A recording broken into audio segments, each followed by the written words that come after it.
Okay, there we go. We are live. Excellent. I'm still trying to figure out this streaming thing. So, what I was saying is, I'm working on trying to do deliberate practice in iRacing. Now, deliberate practice is the idea of taking something that you're weak at, pushing to find your weakness, then actively trying to improve that weakness rather than just going out and having fun and turning laps that are not challenging for you. And my goal is to try to, uh, one, learn how to stream well enough that I'm actually useful for other people to watch. Two, use deliberate practice to eventually get into the top 10% of iRacing users.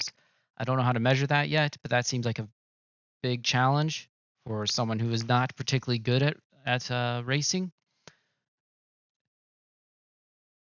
And three, I'm going to start that by just learning how to see the line in on a track. And I am trying to make sure that things are alive.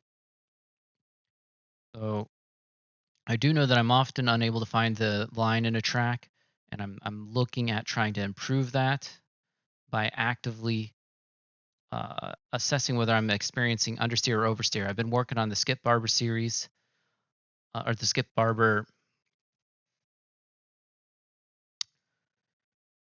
Barber's book on racing, and I'm mostly going to be applying this right now to the MX5 with the rookies because I really qualify as a rookie still.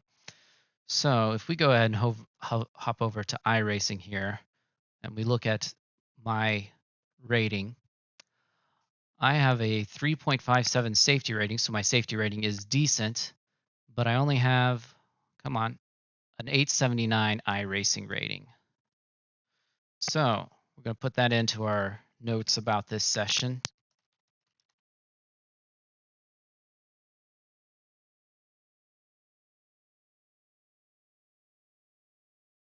We're going to go through this and learn the track at Laguna Seca. I've not done Laguna Seca much, but that's the track for this week in the rookies session.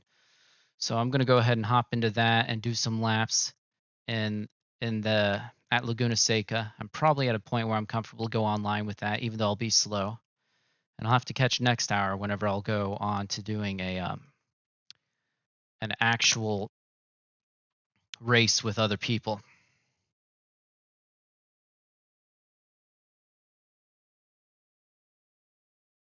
And does this bring up any useful information on? It does not. Oh, well, there's one viewer now. That is good. I'm getting ready to hop into practice here at Laguna Seca, and I'm trying to figure out. There's how we pop out chat. Good. That way I can at least try to respond if I do have anyone show up and want to chat. All right. Let's see if I can figure out Laguna Seca at a reasonable amount of time here. Got it loading now.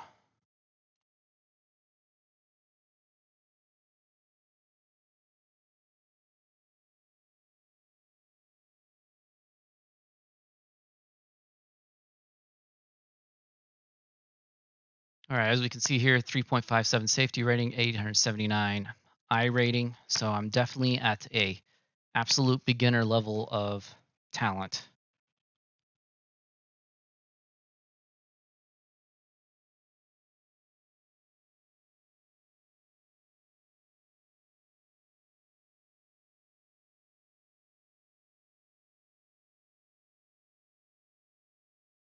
Still loading.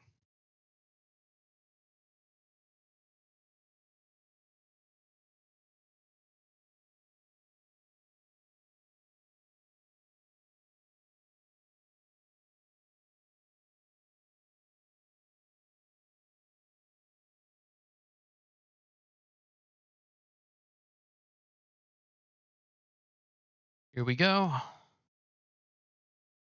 We should be going, but it's showing it as just black. Come on. There it goes.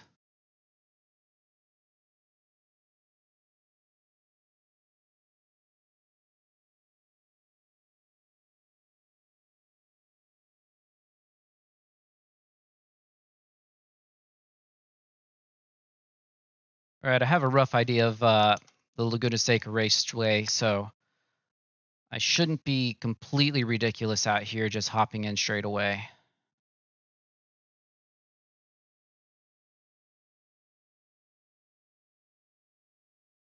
There's no one else here because there's actually a race getting ready to go, so not too surprising. All right. This one here I know is a late apex. It always throws me off. I come in too hot and get way too wide out there. This section I know I need a lift to turn in to make it through, but I don't need a brake, if I remember right. Up here I know that this is... Oh, the apex on this one's a little difficult. I think it was just hit this line, so I'm headed straight out and beyond the throttle real early. And I'm getting some messing up in my audio. And this corner, this one, yep, that one was not ideal. Well, I am on cold tires. I shouldn't have been pushing it at all at this point. That one I always have a hard time seeing the apex before I have to be turning in towards it. And I have no plan for the corkscrew. Just survive it. That's going to be horrible with a bunch of rookies, of which I am definitely one.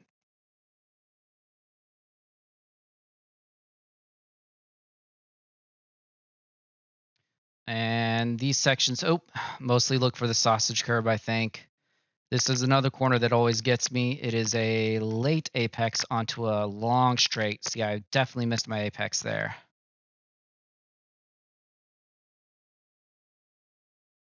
All right, so what's our baseline going to be? Got to get one more lap in, and then we'll have a baseline lap time to work from.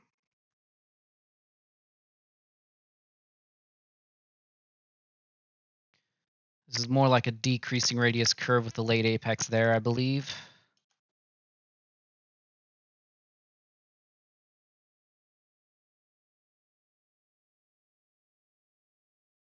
Yeah, I wasn't paying much attention on that one. Should be just about flat out through here.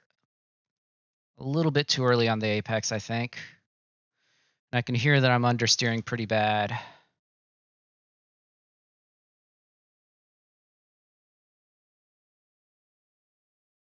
Late apex, get on it. All right.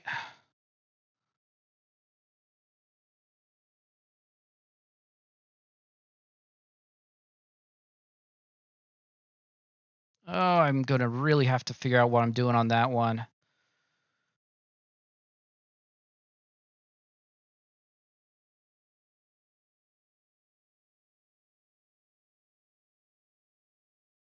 All right, and then just bomb it down the hill and try to get it sorted out.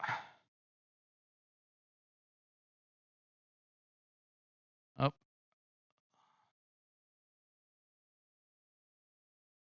Yeah, it's been a long time since I did this track.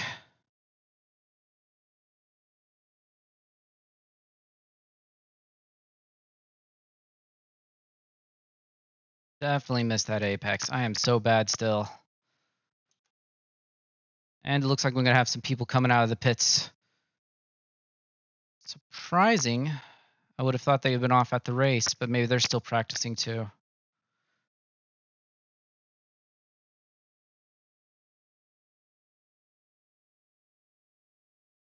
Watch me run into these people as they come out of the pits. I can't see them.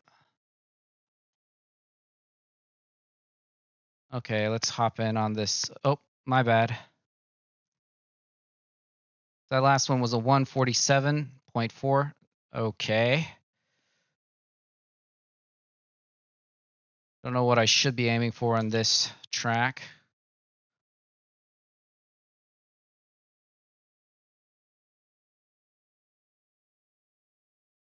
It turned in. That was not really the line. I have so much speed left I could have taken into that.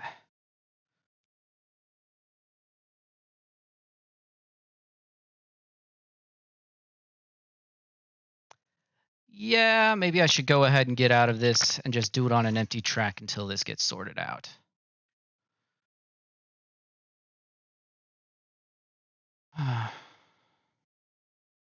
We'll just do a test drive.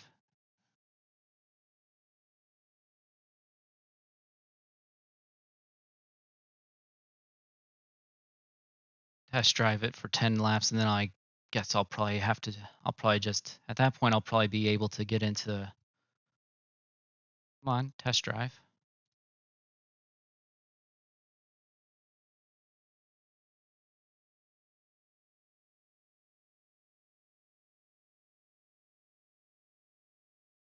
All right, test drive. Let's go.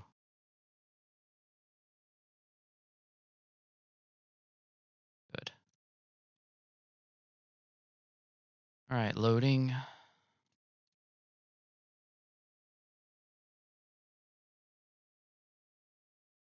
Yeah, like I know I'm slow, but I also expect people to watch and not run into people right away on like especially at the beginning of the week when everyone's still learning a track.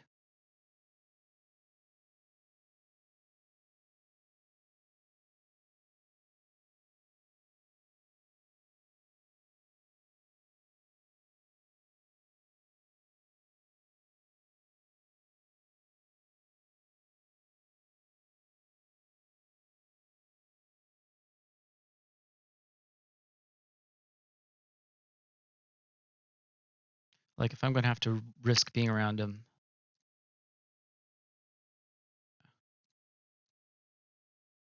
All right, let's try it again. Now we can just do pure times.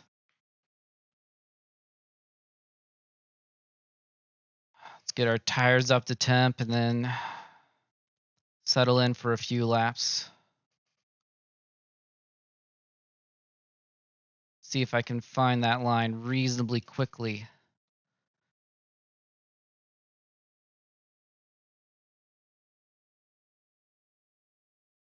All right, late apex turn, so right about there, turn in. Okay.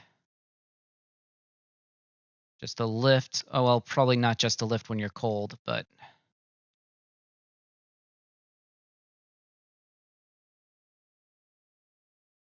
come down, look for the sausage curve, a little bit too deep, so you can get a quick drive out and keep on the power early on this one. This is not advice, this is just what I'm trying to do.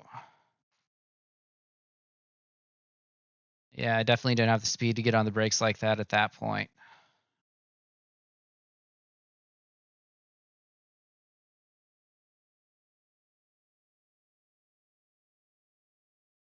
And somehow just survive the corkscrew.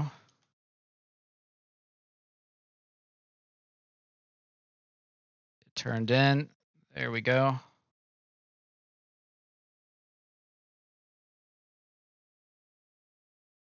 A little bit early, I think, on that one. Actually, a little bit late. I get on the brakes hard to get started back up this way.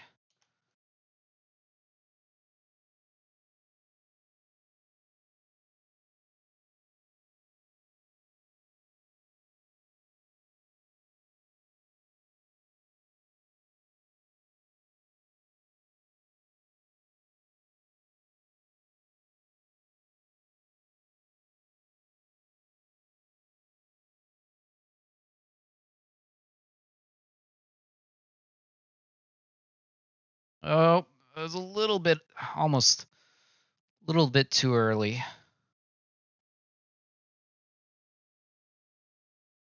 That one was probably a little bit late. Well, actually, that's probably just too slow on that section.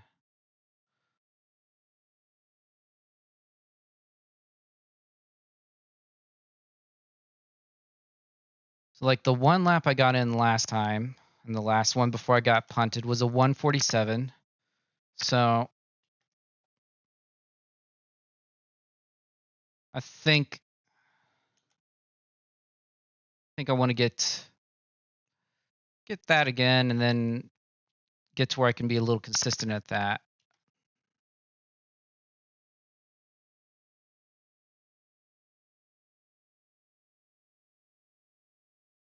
.147 is definitely slow, but if I can do it, survive it consistently.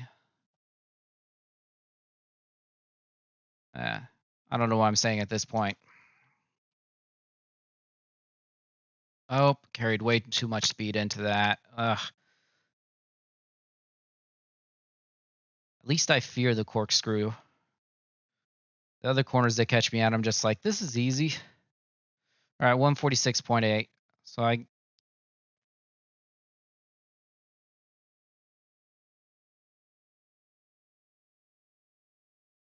I'm currently not working on late braking. I think that's something that I need to save for the future. Oh, that was way too early. What was I thinking?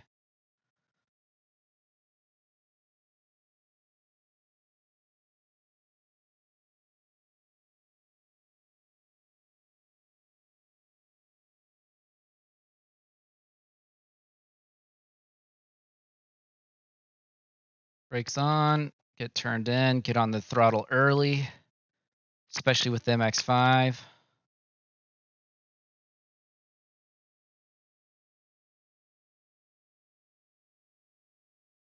I just noticed, I think it's not recording game audio at all. Okay, then. Let me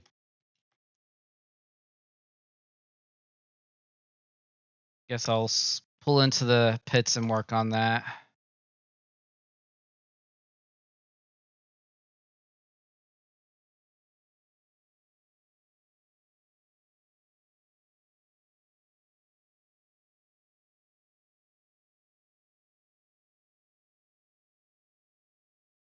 Where is the actual pit entrance line? There.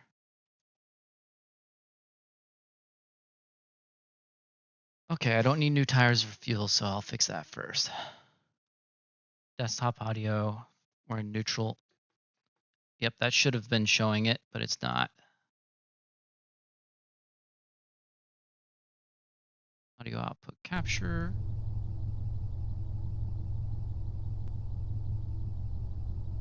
Now it should be.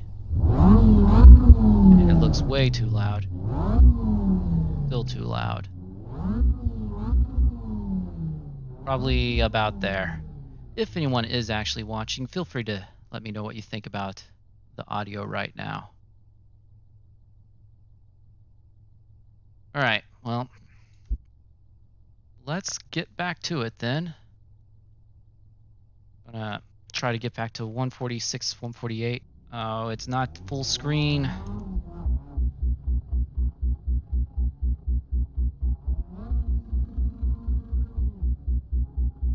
Well, that's a long pit lane.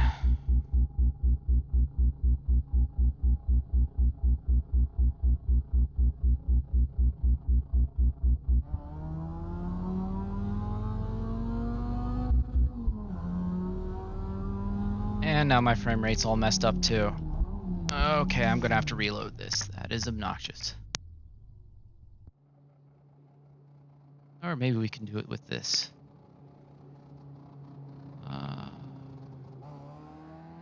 Screen. Go back. Full screen. Nope, it's still windowed.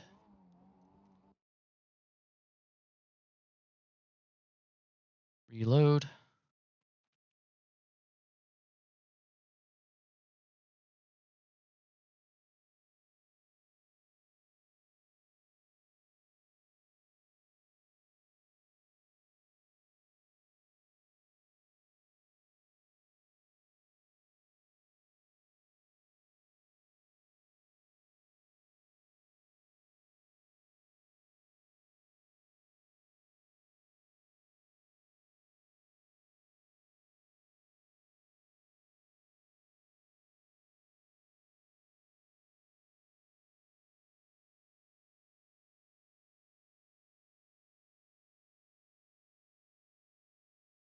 Come on. Load up.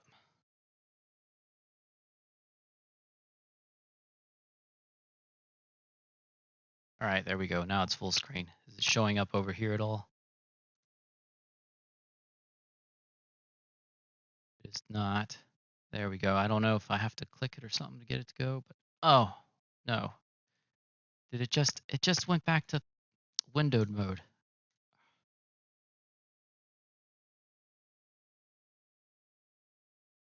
Maybe.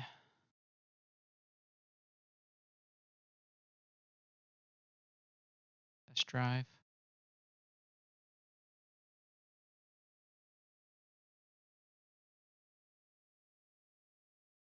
Test drive.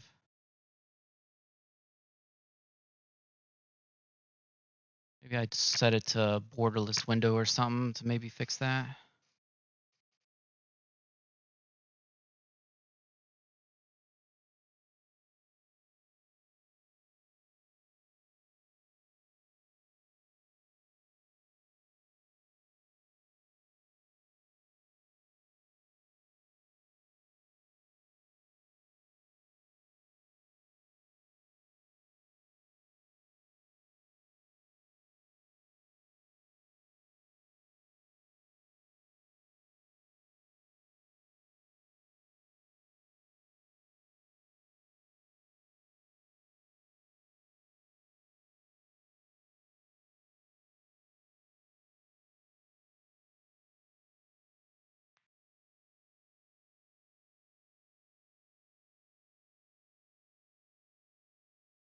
Right.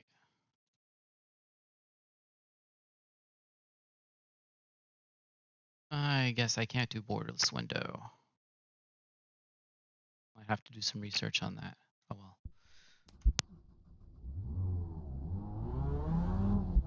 Probably honestly wasting time practicing right now. Because probably the real challenge for me right now is surviving races.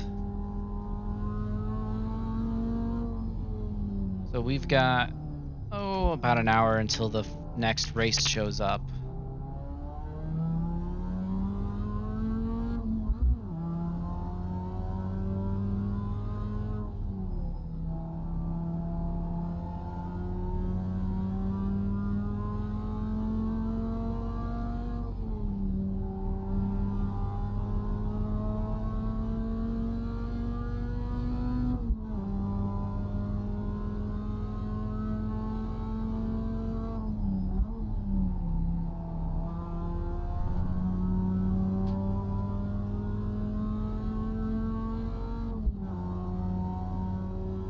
Yeah, I bet that's what I should be doing. Practicing with people and doing races until I find that my pace is what's holding me back.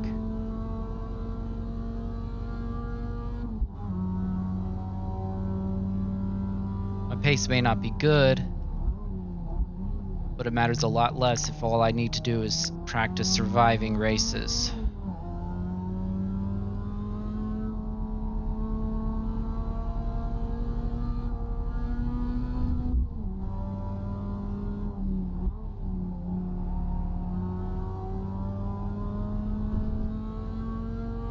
Alright, this one brakes hard, late apex, and turn in to get on it early.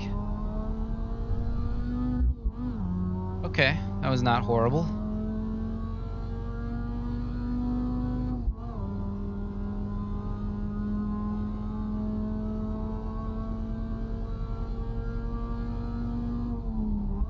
Oh. If I get on the dirt, that always throws me off, so. Had a little bit of a lift there, so I definitely was hitting it a little wrong. Yeah, something's not right in that corner still.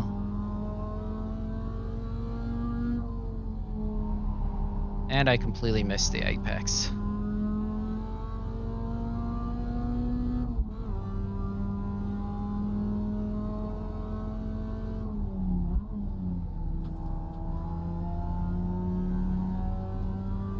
That might be a third gear corner, but only if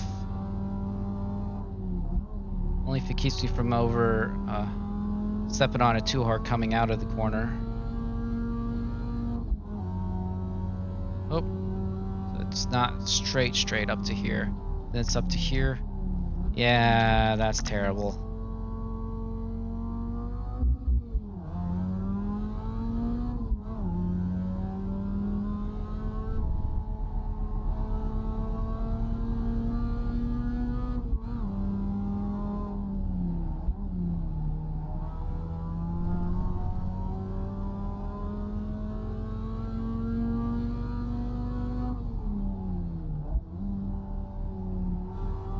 Oh.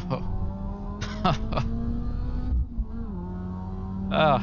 If only it was like as wide going out as it is going in there. Your lap time was 1:47.79.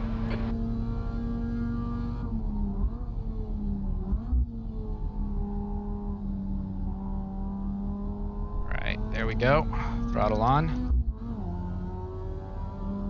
Remember late apex?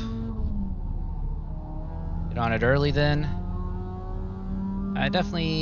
There's some more to be gained there by far.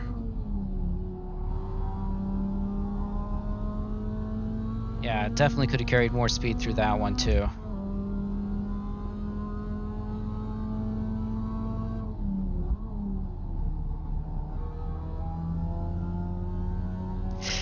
No, third gear and braking that far down is too much on that corner.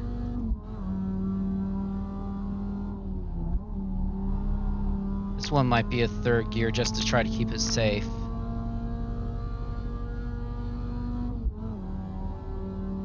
Right.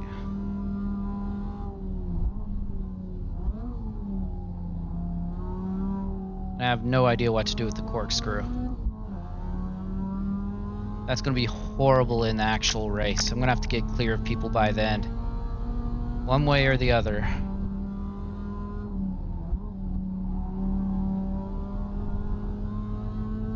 Alright, starting to feel a little bit better. Except for this guy right here. Oh, yep, killed it going in. Watch the track limits, please, Adam.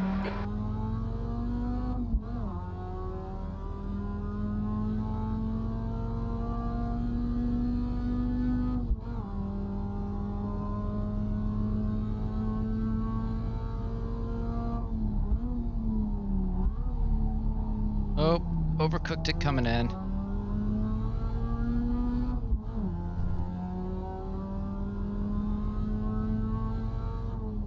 Late apex, then early throttle. Was a little too hard on the brakes probably.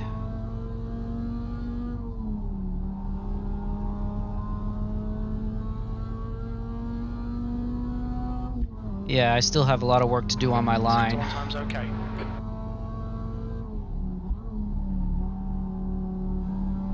Yeah, I had to do a little bit turn in there, so turn in before the apex would mean... I'm not sure.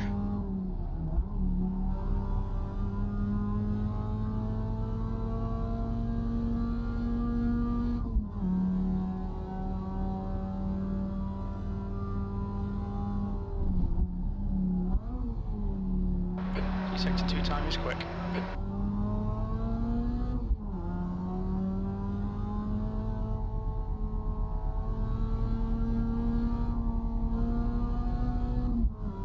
Had some lifts in there, so I didn't get it right at least, but...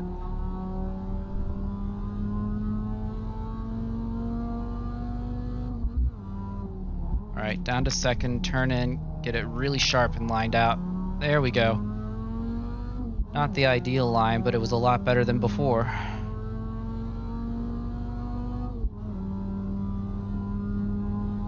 That lap was at 1:45.00.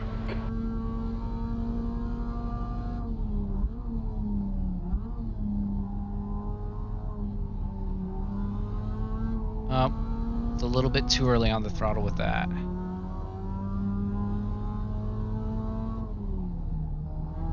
And way too hard on the brakes with that one. Light brake, and turn in, and again throttle out, I think, on that one. Sector 1 is quick.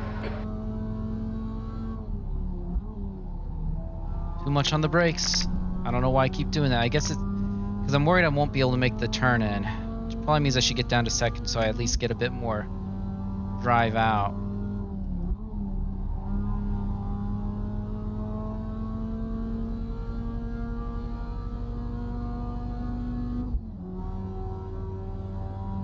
Right, up to this guy right here, down to second. Sector 2 is 0.45, slower than your best.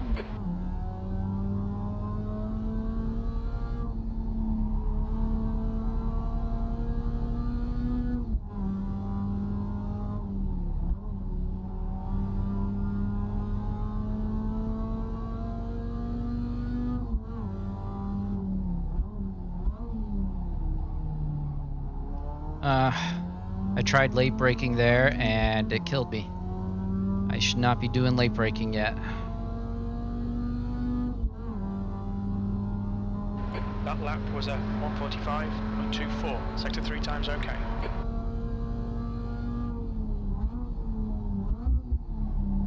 Come on, get turned in. Oh, and it turned in a bit earlier than I expected there.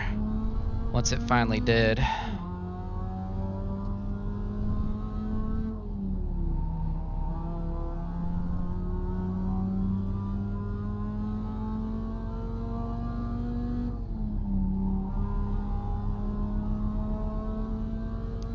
Yeah, I'm not smooth on the throttle or brake right now, but You're 0.2 off your best in Sector 1.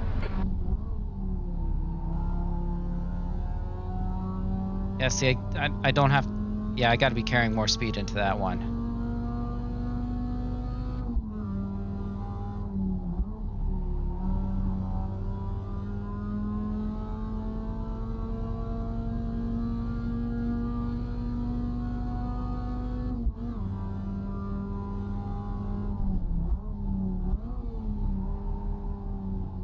Sector 2 is 0.5 off your best.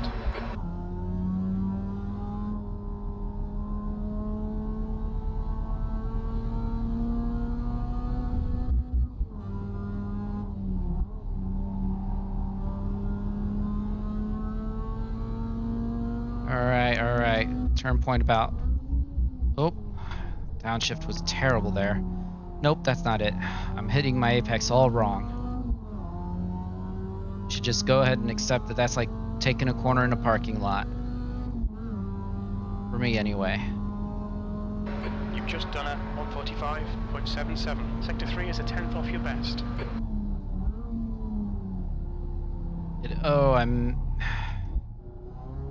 Nope. Probably second gear through there.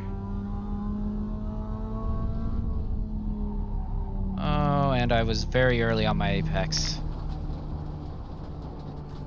Going hard like this lap, track limits.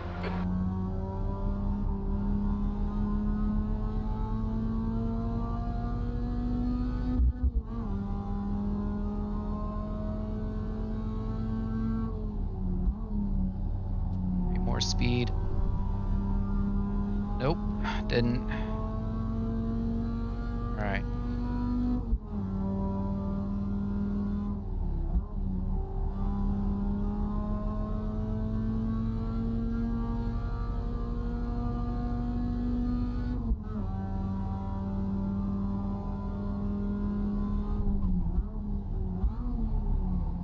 Oh, and I didn't do anything pretty on that one.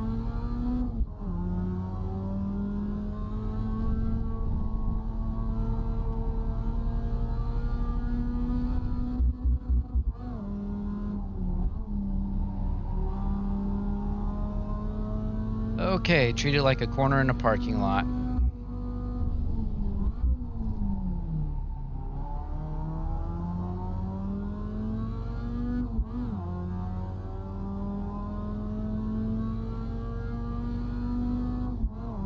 Let's try to keep this one a little clean.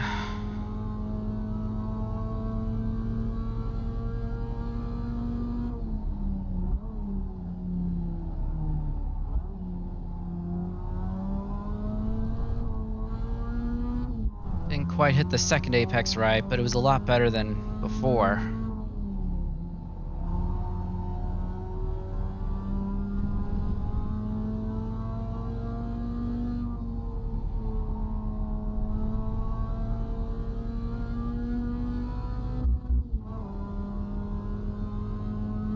Sector 1 time is good.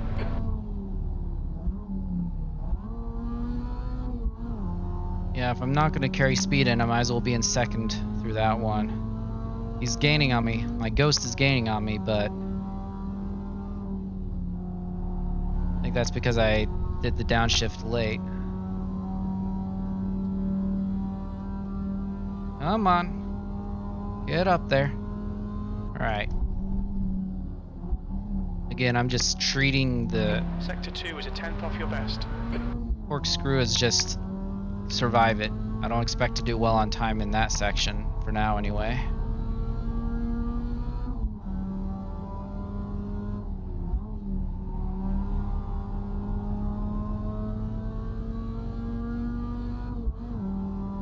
Parking lot.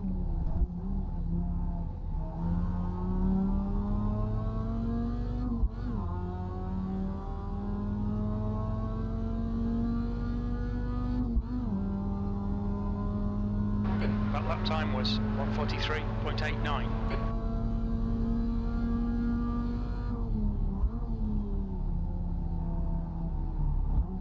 Oh, that was not the way to do that corner.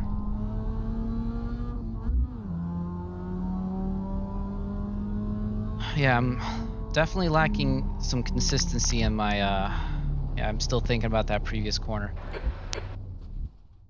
Definitely lacking some consistency in how I approach corners. I'm just doing it too much by feel. I'm not thinking enough about finding reference points on my corners. It's like here, I have no idea where I've been braking. I've just been looking at the apex. And usually kind of getting the apex right on this one. Alright, if we come on up to this one down here, I've been coming in way too slow, getting on the brakes too hard. Where would my turn in? Well, so that's where the apex is. So I'm clearly past the apex, but I want to be hitting the apex and driving out along the curb there, because there's so much pavement to this outside edge. Alright, this one here, I just don't see it before I come up on it, so looks like about turn point 2 is where I'll need to be turning in. That might be a bit too early.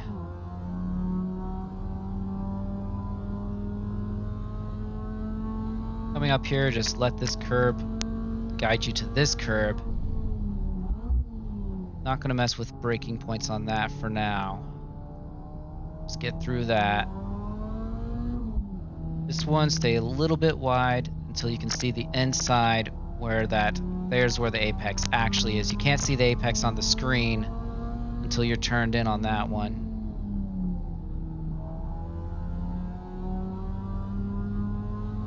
Alright, let's do another slow lap talking it through. This one I can't see the apex at all, so I think that's a lot of what runs that corner for me. Alright, so we come up here. I usually been going towards the inside, but I know that I see most people stay towards the outside on this section. Come on down. Alright. We need to turn in somewhere to get past out to this. I don't want to carry it wide out here. It doesn't matter that it could be a double apex. I want to carry it so that I get that and a good drive out. So, well, brakes on. Yeah, often apex too early on that one. And I'm not sure how to quite correct that for now.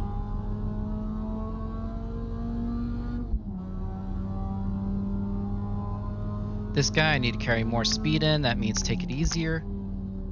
Then turn in and miss. Yeah, that's gonna push me. There we go.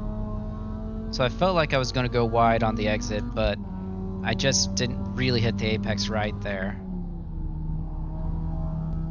Alright, let's make this next one a quick lap. That'll be 10 laps in and I'll start practicing around other people.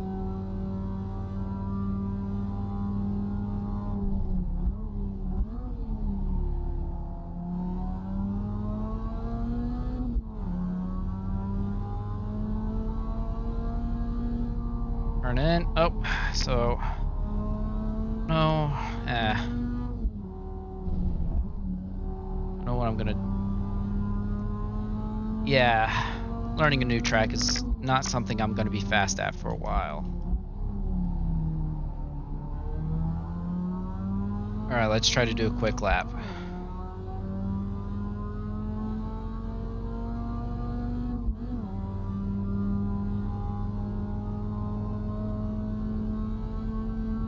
Up. It's going to be a tight apex, so go ahead and bring it slow. Don't worry about that apex. It's the next one we need to worry about. This one. so we can get a drive out. Need to make sure I do this one late. Could have gotten on the throttle earlier, and I would probably gain some time through there. Normal apex.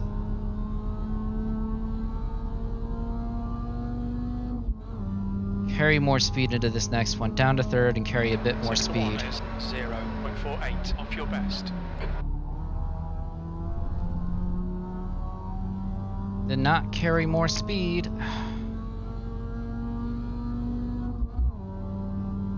Fourth, down to third. Just kind of hope for the best through that corner.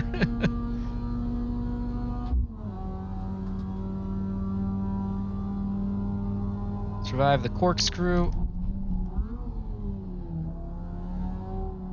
Sector 2 is 0.33 off your best. Can't see the apex, so I have to turn in before I see the apex. There's the apex. I missed it, but at least... Alright, this is a third gear, easy enough corner. Drop it down to second. Nope, that's going to line me right up to go off the track, so. Still not my fastest, but at least I survived it.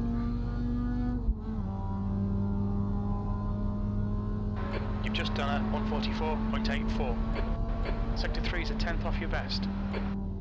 Alright, let's get into practice with people around and focus on surviving it.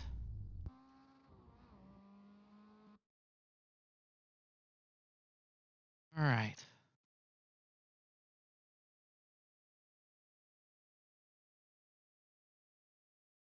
Oh, that's not a practice session, but it will put me in a practice if I register, so go ahead and do it.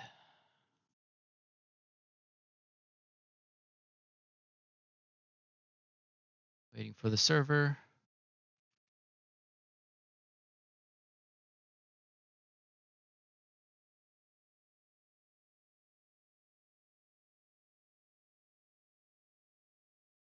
All right, that's alive. Let's go ahead and join this live practice.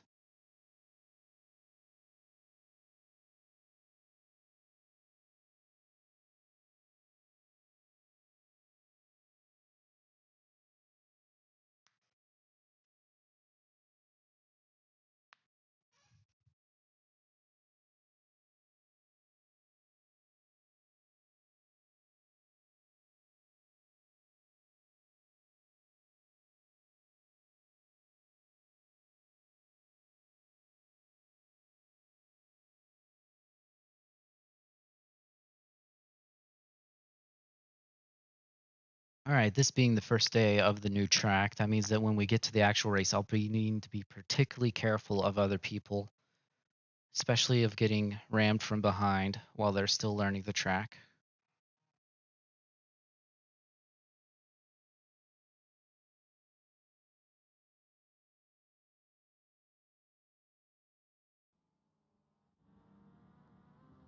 There we go.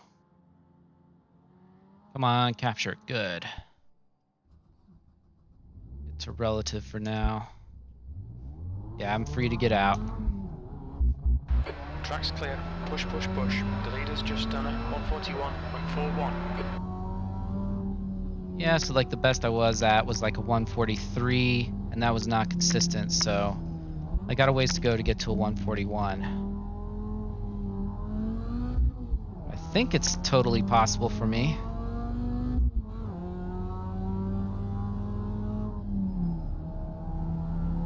Remember, I need a late apex this one. And I didn't, but I need to remember to do that.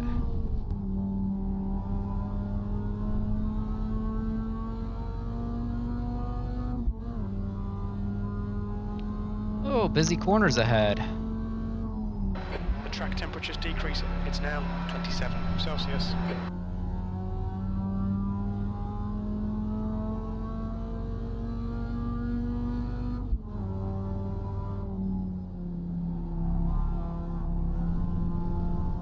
Still warming up those tires. Come on. Bro, you're stupid as fuck.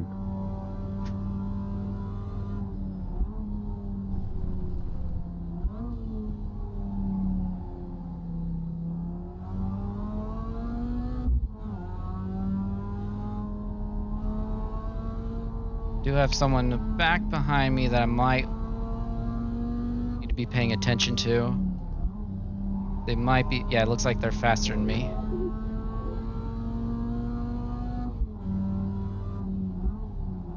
Come on, pass. Come on, pass. Come on, pass. The leader has just done it. 141.01.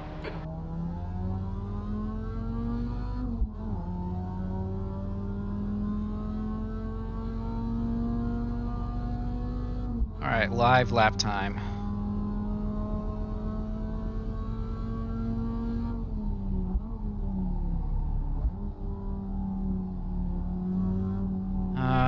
Get lost in that curve so easy.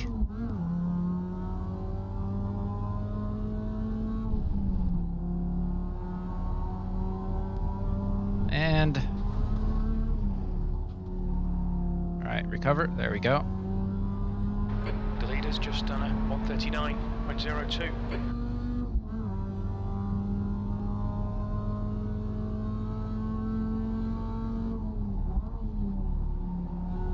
Yeah, I don't see myself getting to 139 probably.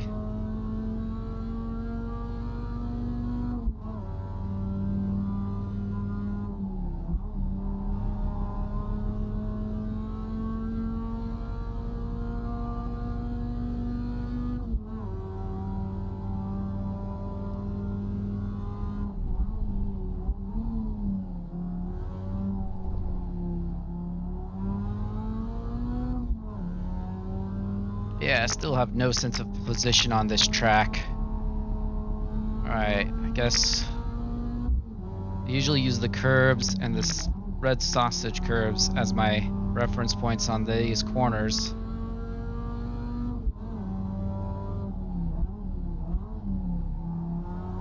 Oh, see this one, it messes you up though. You see the red one, it's not, you don't get on the throttle right at the red one on that last current turn.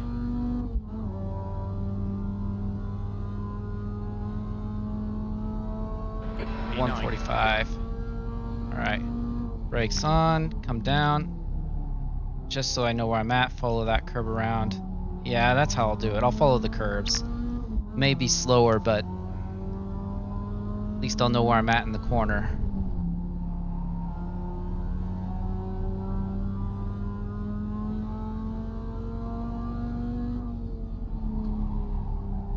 Slight understeer.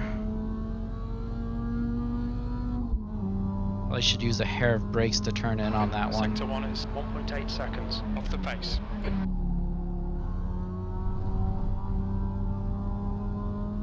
Yeah, you can get on the throttle so early on this one. Right.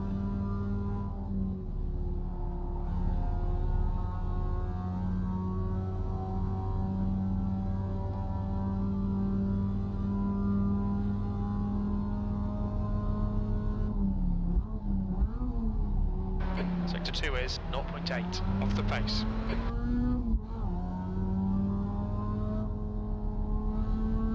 Turned in a little bit earlier than I meant, but I managed it through the corner anyway.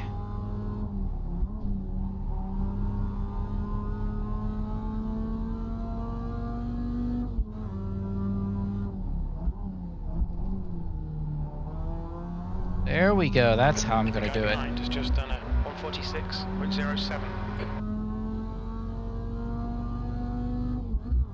I don't need a crew chief right now. 143, okay. Catch that apex and get it turned in tight, so I can start throttling out through there.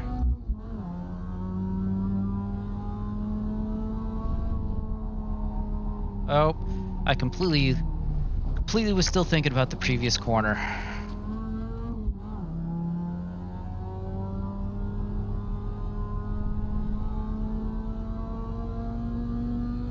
Minutes to the race. Okay. Carry more speed through here, so slightly easier on the brakes.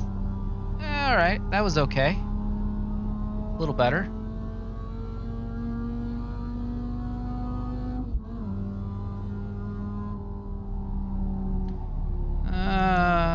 But I I gotta go ahead and get down to third for that corner, just so I don't have enough reference points on that one yet.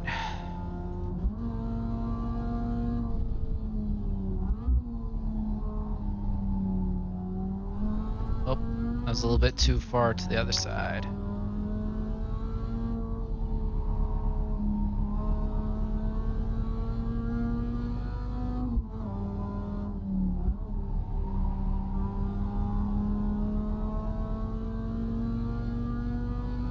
Alright, follow this one to the end. Sharp turn in to hit the apex, which I didn't because I came a little bit too early in. Should let this guy go by.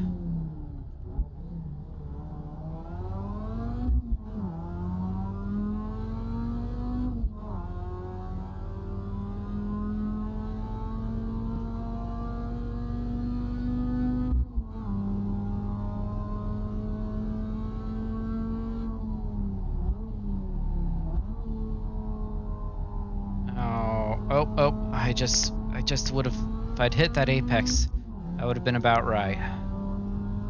Right, late apex. I didn't get on the brakes though, so.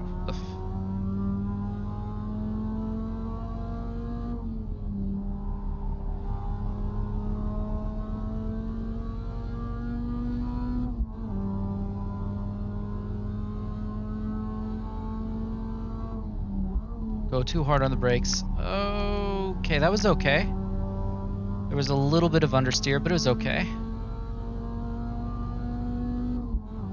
This one, yeah, start looking to turn in at the 2 marker with a lift on the throttle, maybe. Whatever.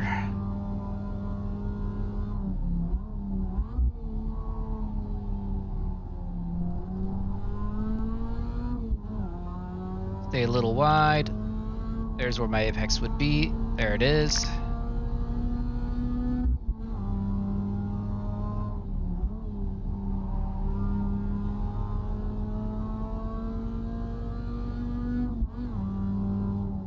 To the end. Turn in to get to the apex, which I kind of cut the apex there, but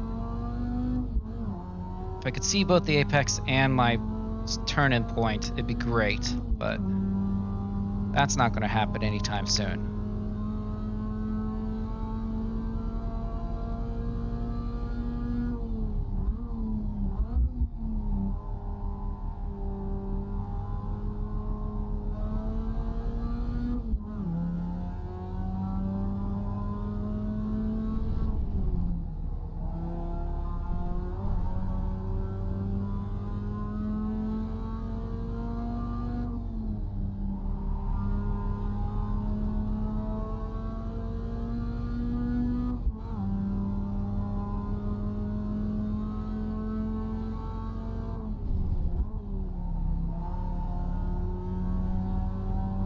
Carry more speed in.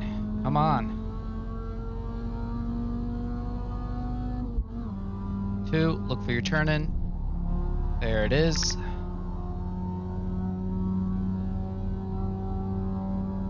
I'm losing time, but that's okay.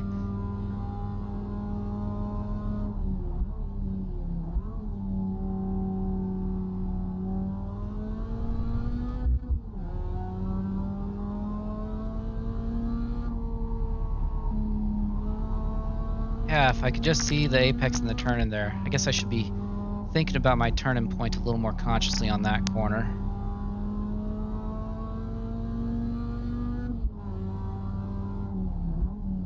Too hot on the brakes.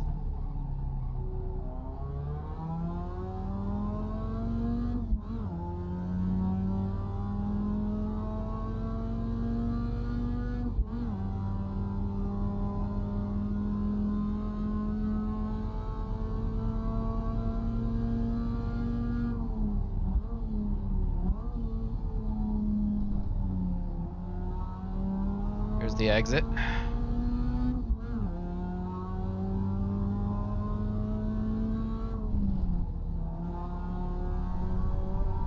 Still was a little bit too early on the apex.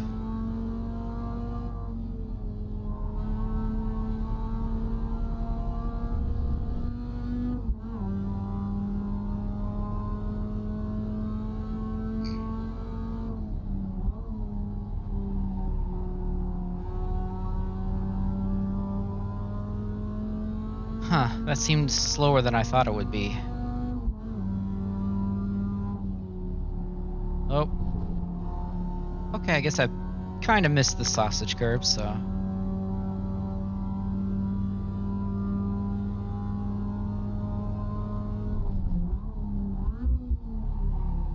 Oh, didn't get quite as slow as I meant to.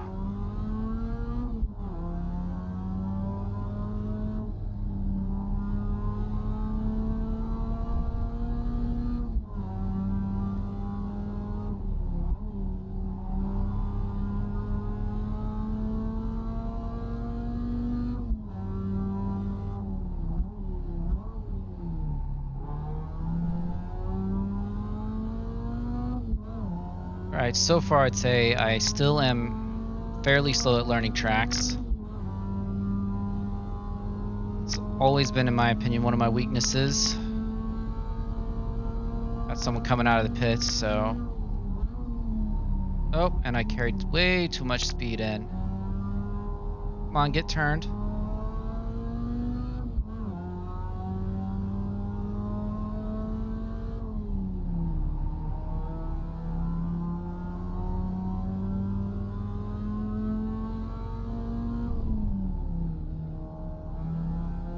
Alright, I'm gonna have to get by them. One way or the other. They don't know where they're going on this one. And they didn't know where they were going. They didn't get me bad. But they did get me. Enough to unsettle the car.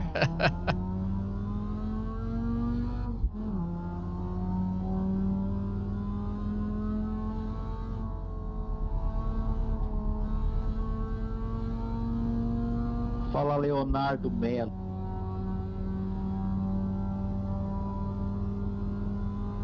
Low car ahead. Tem problema mental por um acaso, retardado? Eu vi o que tu tentou fazer lá, o arrombado, filho da puta.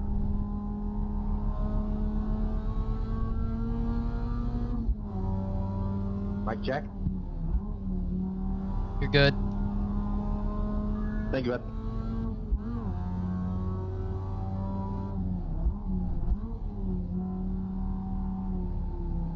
Yeah, they're having the same issue with that particular corner that I was facing earlier.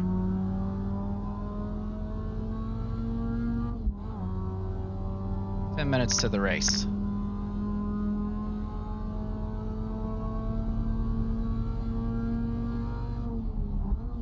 Yeah, that's unfortunate. Come on.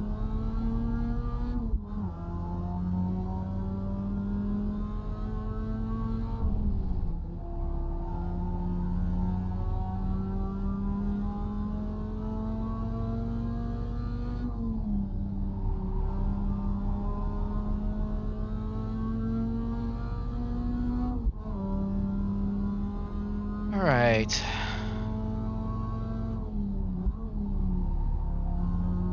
Yeah, so I'll use trail braking to get the turn in right on that one, I think. It does turn a little bit better with just a hair of brake on.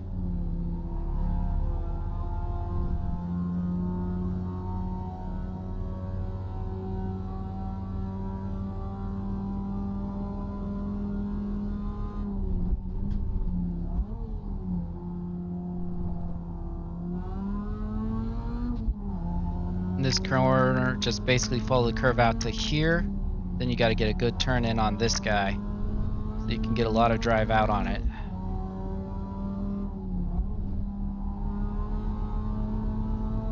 Like, the curbs are well positioned to serve as reference points at least.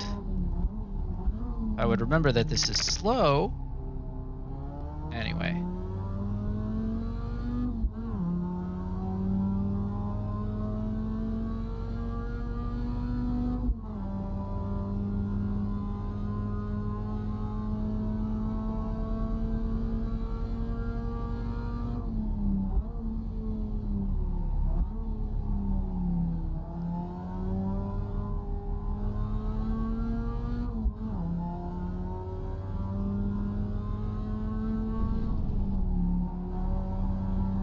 Oh.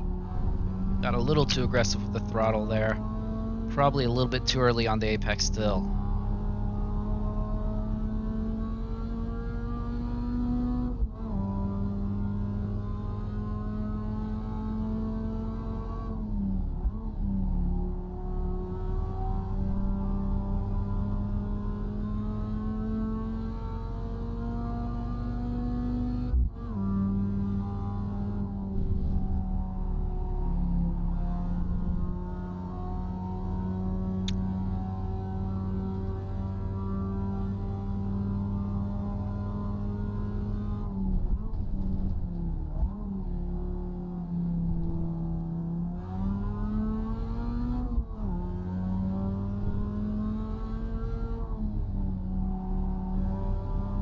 Oh. All right.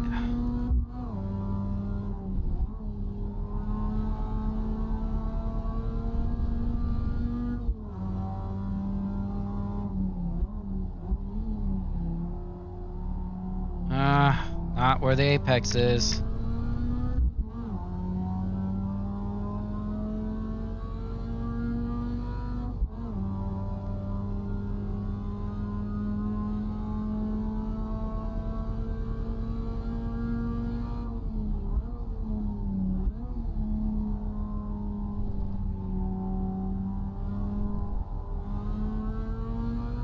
Could have gotten on the throttle earlier, but at least I survived the corner.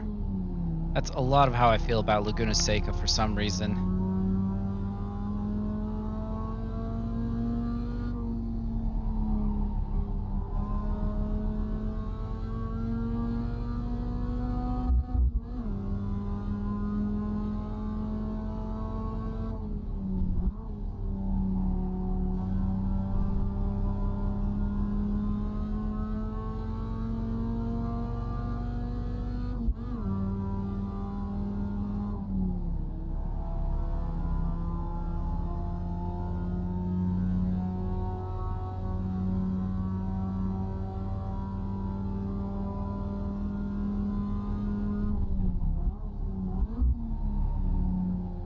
Oh, I missed it. Oh well. Out here, get ready for the turn-in. All right, there we go.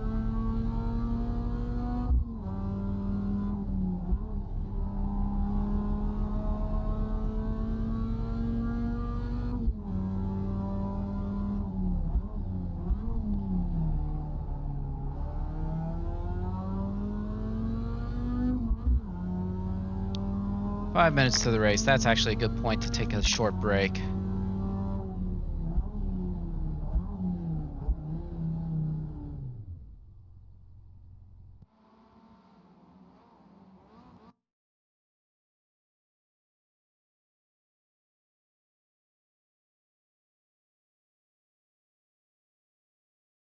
right, I'm going to be taking a... There we go. Yeah. Um, you're right. I am engaging the ABS. I have no good brake feel right now. I mean, um, I got a better sense of where the actual lockup point is on the skip barber. Surprisingly enough, I've actually uh, found that the skip barber, since it does lock up in a more obvious manner, I'd rather the MX-5 did not have the ABS. Is what I'm basically saying. Um, yeah, I definitely am hitting the ABS on the MX-5, and I'm going to double check my... Well, when I get a chance, I'll hop back in and I'll double check my audio limits, because I do think that if I turn up my tire audio a little bit more, if I can, maybe turn everything else down a little bit, I want to hear the tires better so that I can get more of a sense of my of when I am locking up, because the MX-5, you do push it really far down and it not lock up, but I can't tell when I exceed that point. Whereas like the skip barber, you have to be really gentle on the brake to keep it from locking up in the first place. If that sounds right to you, feel free to let me know. I'm gonna hop over to use the restroom before we get on to the actual race here. So I'm gonna be off for a little bit.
So like I do know that I need to work on my braking.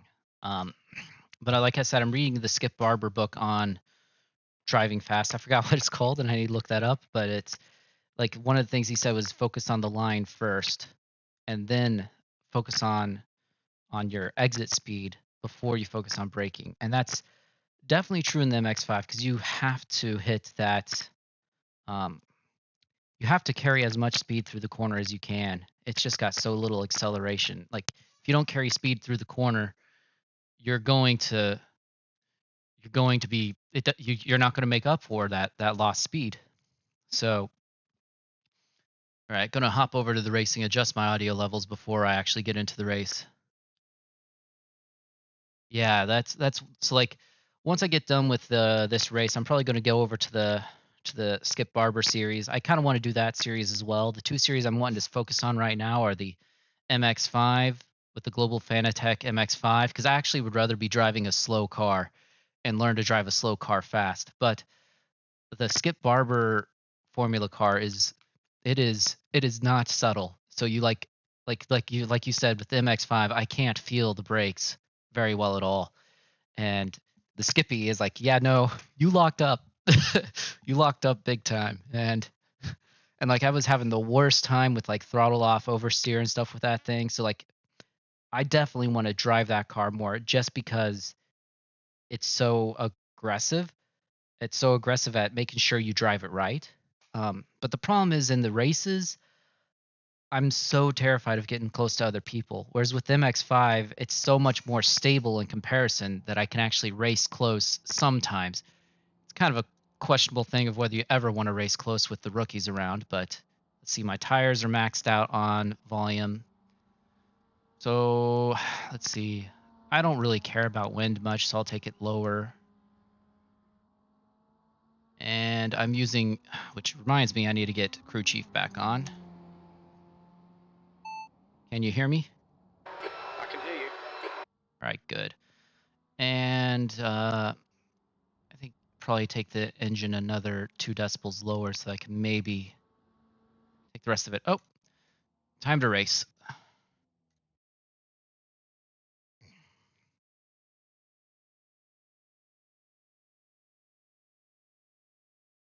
Right, so I probably am going to try to hit a 145 lap time for the qualifying so that I don't overextend myself. I've hit 144s and I think I saw 143 at one point in practice, but well, as long as I'm careful with the corners that I know are dangerous to me, I can probably push it pretty well. It's not as bad as Oran Park was.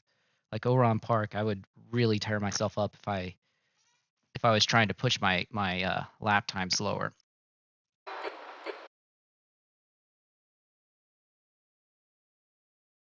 All right, let's go. Wow, it's only 2 minutes for qualifying? Oh, Your exit's clear. Don't cross the white line. that's a surprise. That was going to be 2 laps.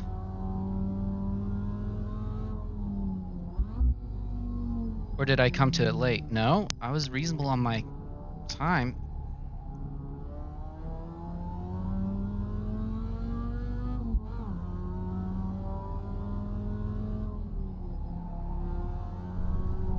Oh, yep, I apex too early again.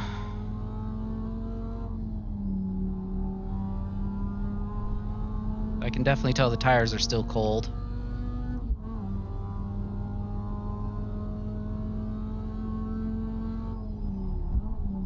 The track temperature's falling. It's now 27 Celsius.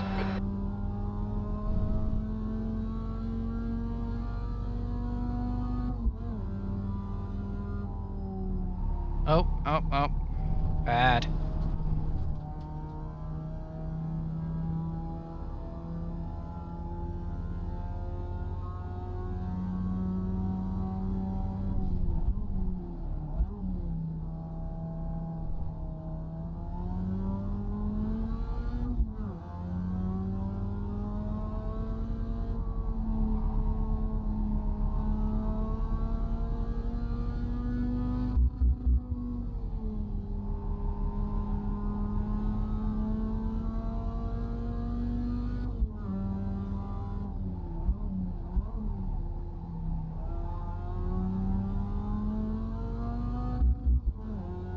Yeah, 14 seconds left in qualifying. What? Is this a set? This is... Or is this practice still? Your quickest overall. There's no... What is this?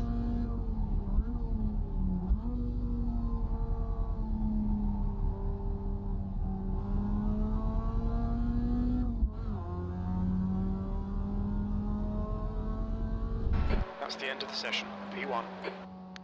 I guess that was practice. Yeah, that was practice. That's what it'd be. Yeah. Yeah. That's what it was. It was that it was practice, but apparently no one else was there, so yeah, Laguna Seca, yeah, a lot of accelerating through the apexes, which is great because that's kind of my nature, is to try to get my braking done Looks early. like you're clear on the pit exit. Okay, Adam, we've got 2 laps to set a decent time.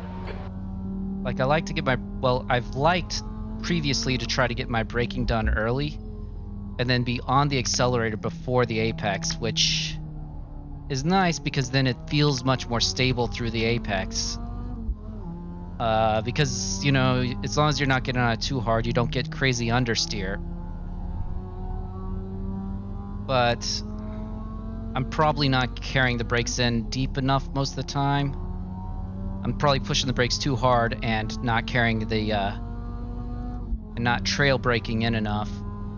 It's good for the turn in, but see, like I popped off the brakes right there, unloaded the front. I was just lucky it didn't understeer. It may have actually understeered a bit and I just didn't feel it, you know?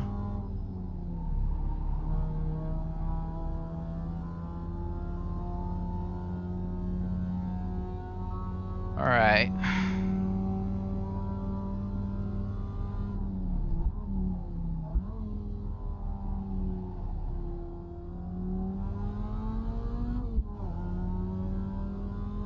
This is hard because I can't see the apex until well into the turn.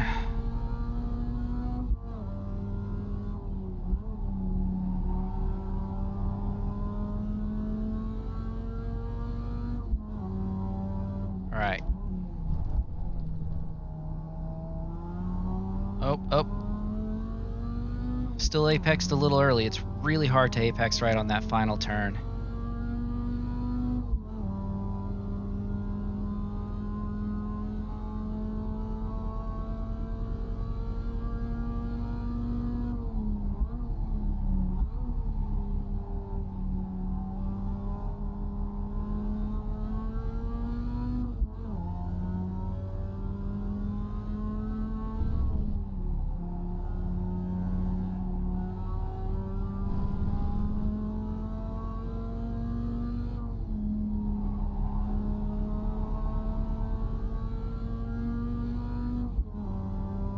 Like there, I probably could have used a hint of brake to keep it stable on the turn-in. I was a little too aggressive on the throttle when I was putting the throttle back on.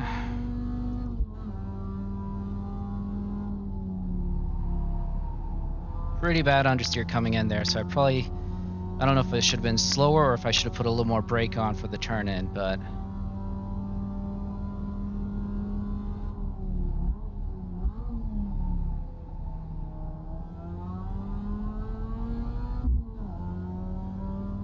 Alright, imagine the apex. There it is. Had so much potential to carry out further, though.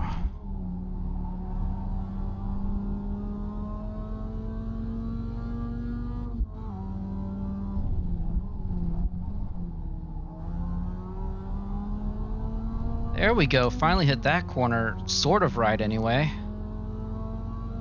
142 or 3. 143.4 or so. P2, that lap time was 143.39. Could definitely get on the throttle a little bit earlier if I get that apex right. Oh, I was a little too aggressive with it there.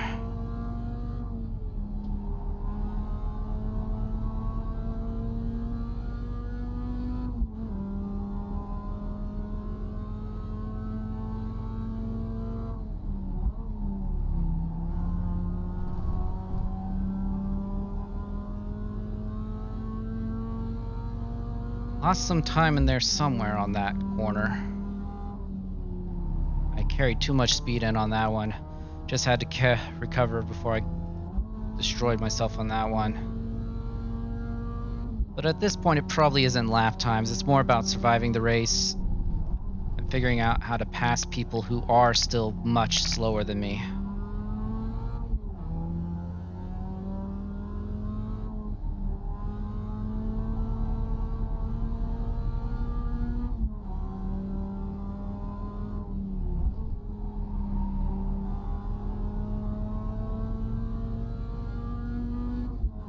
Yeah.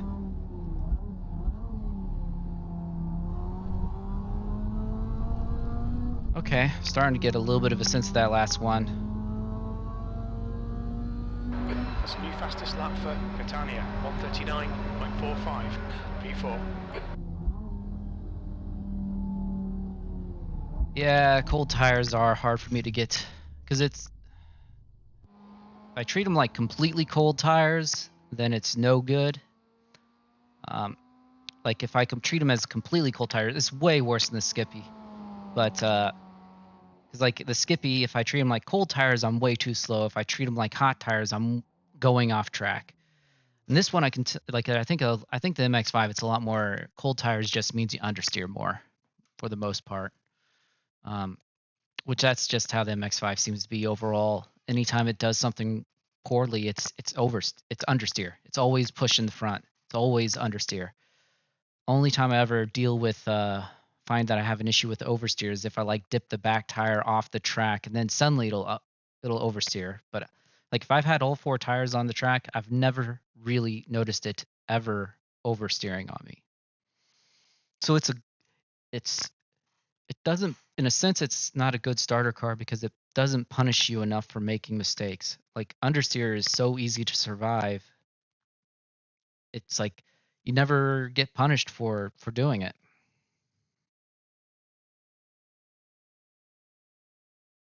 I mean, you get punished in times, but you don't get punished in going off the track hardly ever.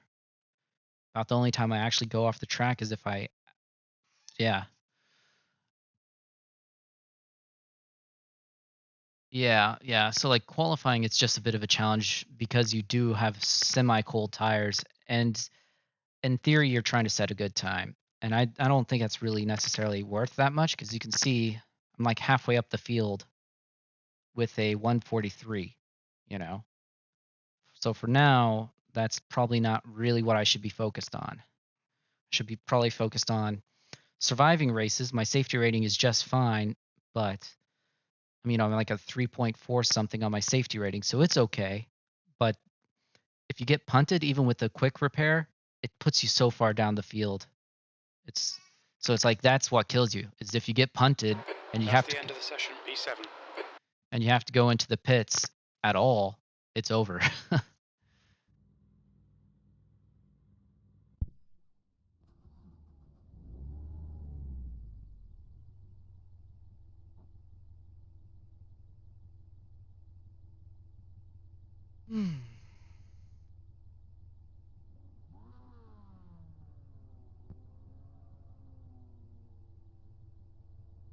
Yeah, it's the especially when you're in the rookies in the rookie class, it is just survival. If you survive, you're going to your I rating's going to improve pretty much guaranteed. Um, which is why I kind of debating whether I want to keep racing with rookies or not. I'm Class D, have a 3.4 something safety rating, but my I rating is like less than 900 right now, mostly because I am having difficulty keeping my mind on the track. Oran Park really did me in on that though.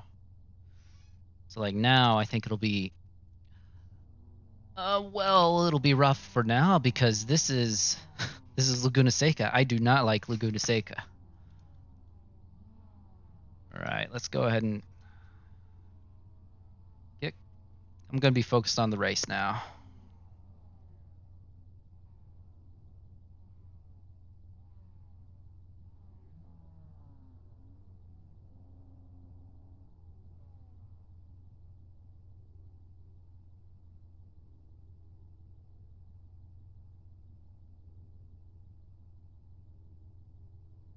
right, like 20 seconds left.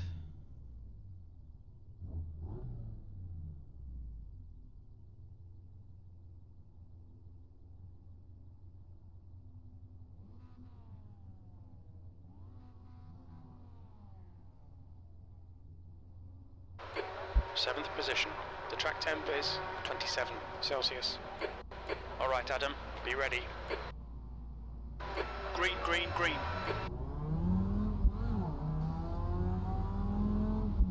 All right. Looks like we're going to have bumper cars, so I should probably just go ahead and take it easy this one. Clear right.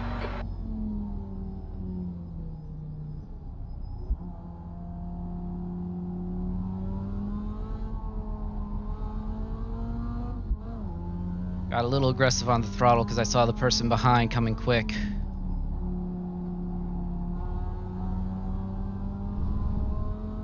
We think P5 has binned it in. Turn 4, yellow flag, caution. On your right. Yeah. Probably could have held that if I just had a little more confidence in the tires. Now find your groove.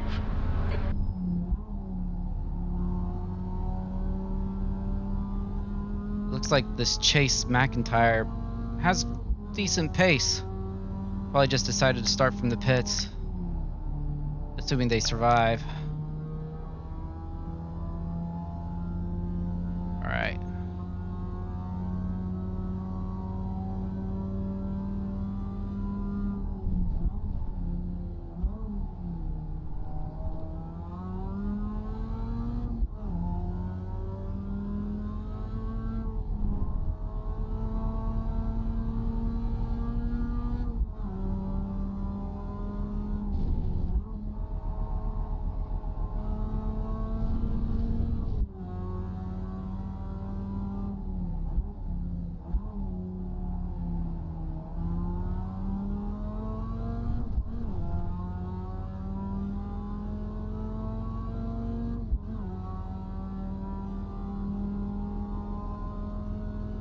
Okay, where am I at? 9? 8th place. 8th?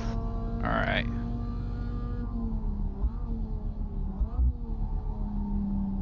I can start to treat it like a race now.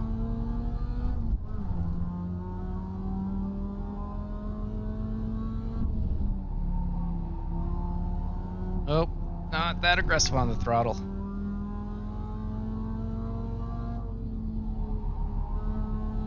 I haven't been watching other people's lines and practice much. I'm getting distracted by paying attention to their lines. And it's doing things like that to me.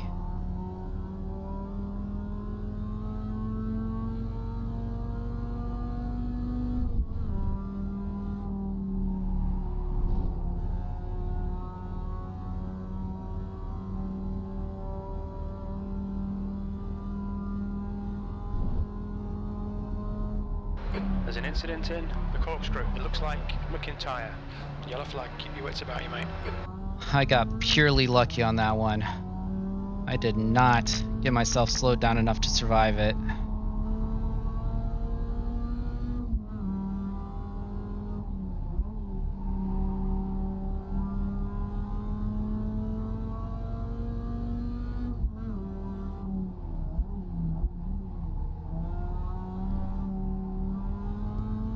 The leader has just done a 139.58. Well, that's a lot quicker than me. P6.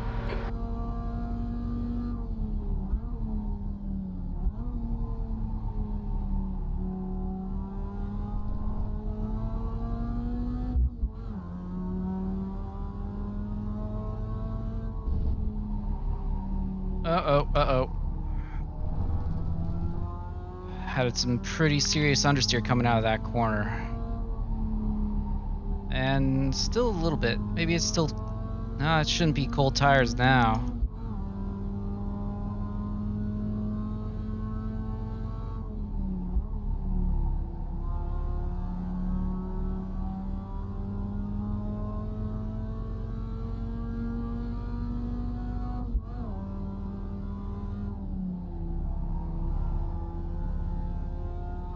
can time that corner right, I'll get to where I can hit it with a lot more speed.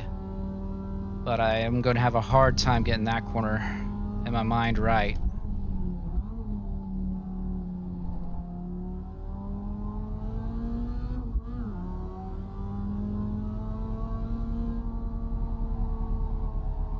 McIntyre is getting closer. The gap's now 2.3 seconds.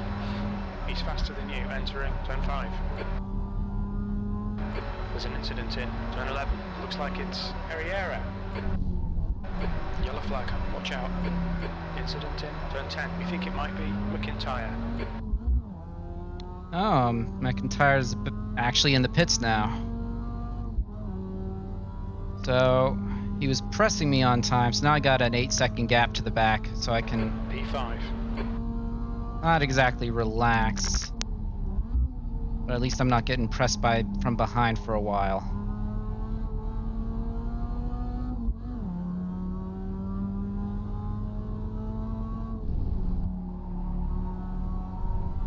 There we go. So I didn't just stomp on the throttle on that exit. Kind of messed me up on this one though, because I was going faster than I'm used to.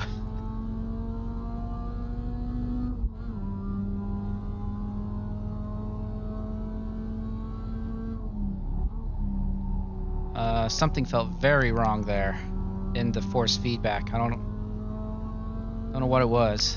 Maybe it's the lockup on the left front or something. Okay, Adam, you're reeling this guy in. The gap's now 2.5 seconds. We're only doing 10 laps, so I'm gonna have a hard time catching him probably. Slow down more. Something's feeling weird.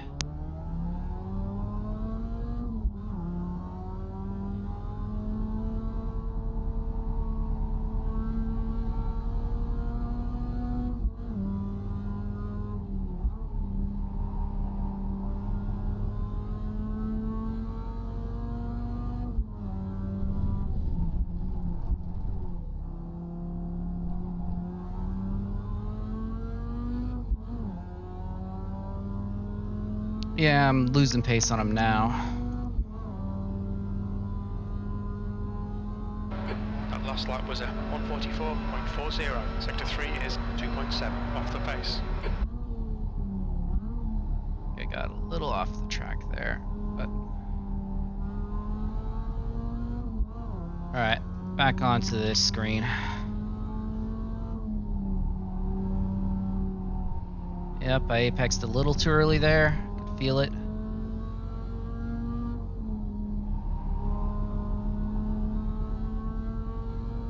Understeer on turn-in. I've noticed that's a big problem for me with the MX-5. There's a lot of understeer on turn-in on the MX-5.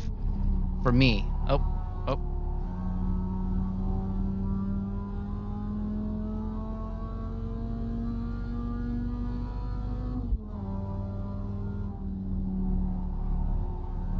Which is handy when you're missing the sausage curb there, but otherwise it messes me up pretty bad.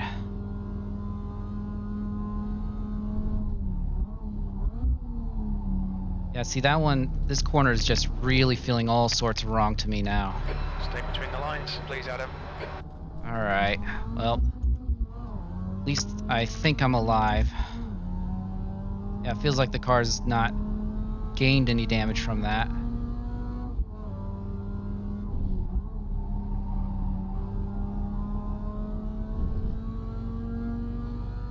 Now I just have to keep pace, and now I'm going to be getting pressured from behind. Yeah, I'm braking too hard probably. Probably locking up the tires on it.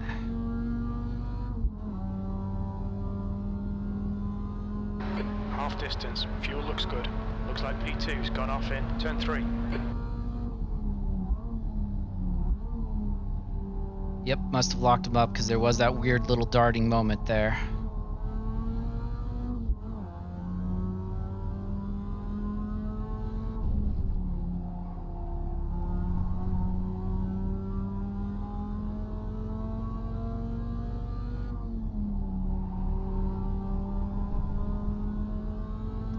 Looks like P3's gone off in turn 5. Yeah, the guy behind me is going to get me. either by punting me or by passing me. So I better figure out where I'm going to let him pass. Guess give up a lot of time on the straights if I do that. What's the gap behind? 0.33. Yeah, he's got me. So I'm gonna blow the corkscrew to let him You need to pass. push if we're going to hold this position. Car right, clear right. We've been warned about track limits.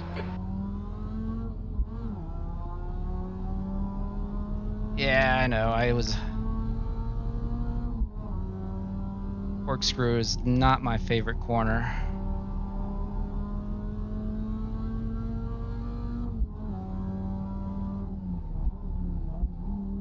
Yep, I locked it up.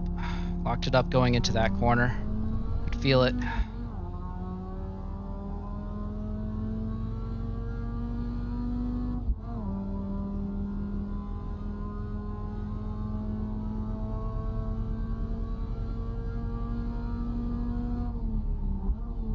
Stop paying attention to their lines. Pay attention to your line.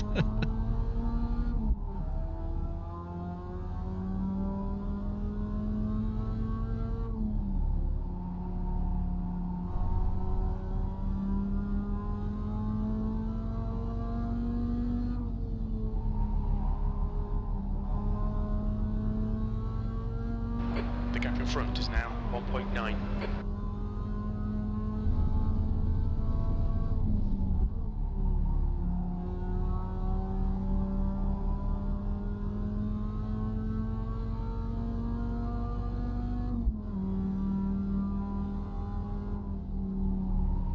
A little hot.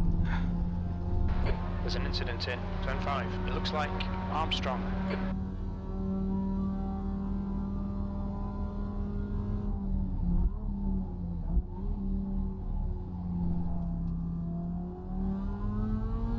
Look at all that time gained if you just don't die in the corkscrew.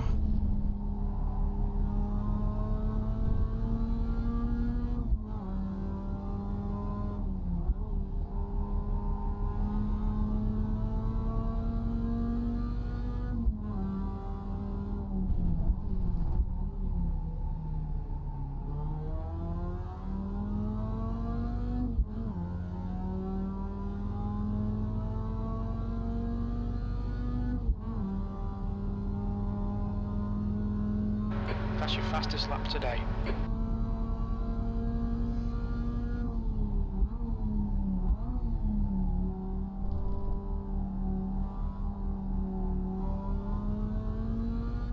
Maybe that is a little bit wider through that corner, the first part of that corner.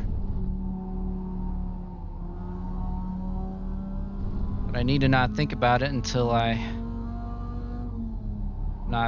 not going through other corners.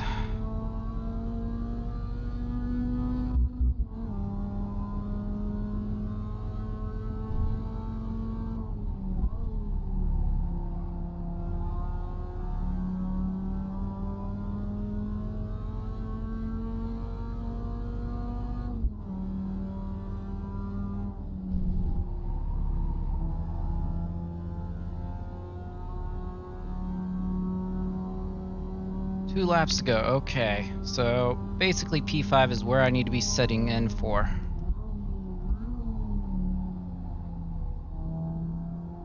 What's the gap behind? 11 seconds. Yeah, if I just don't go off the track, I'm fine.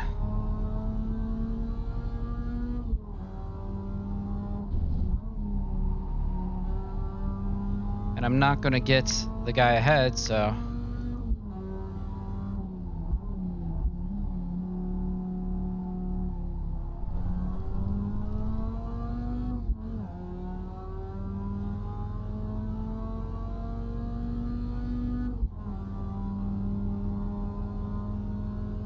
Two to go.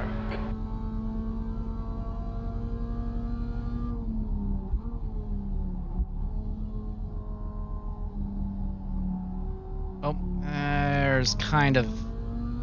Yeah, went a little too wide between those two apexes.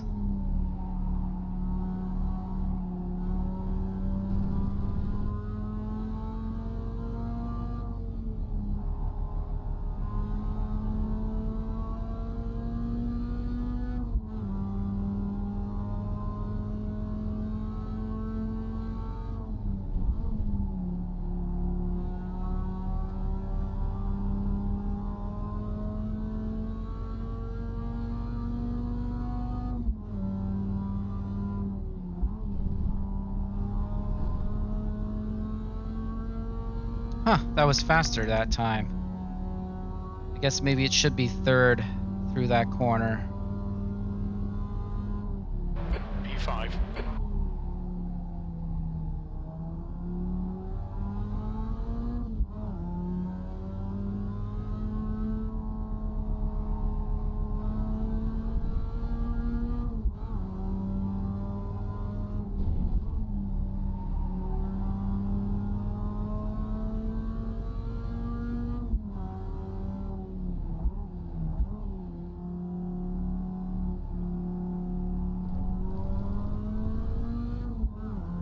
The gap in front is increasing. It's now 7.9. The gap to Campos behind is now 11 seconds. One more lap to go.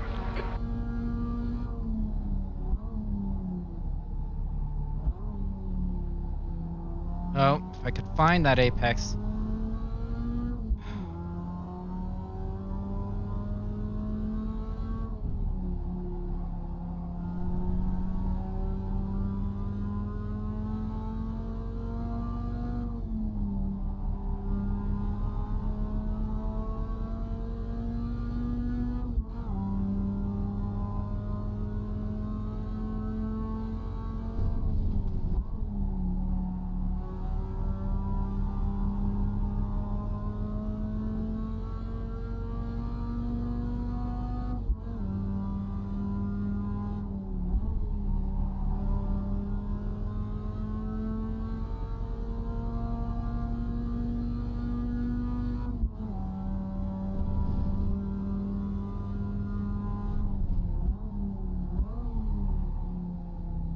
A little hot into the corkscrew there. Incident in turn 6. It looks like it's Campos.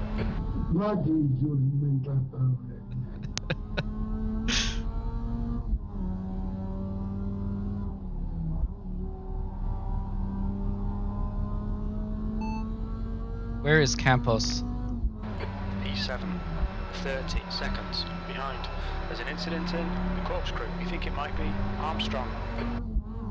All right, Nice one. here we go.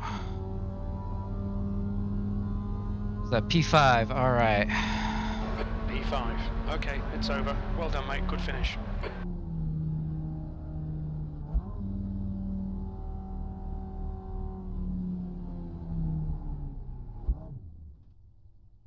All right.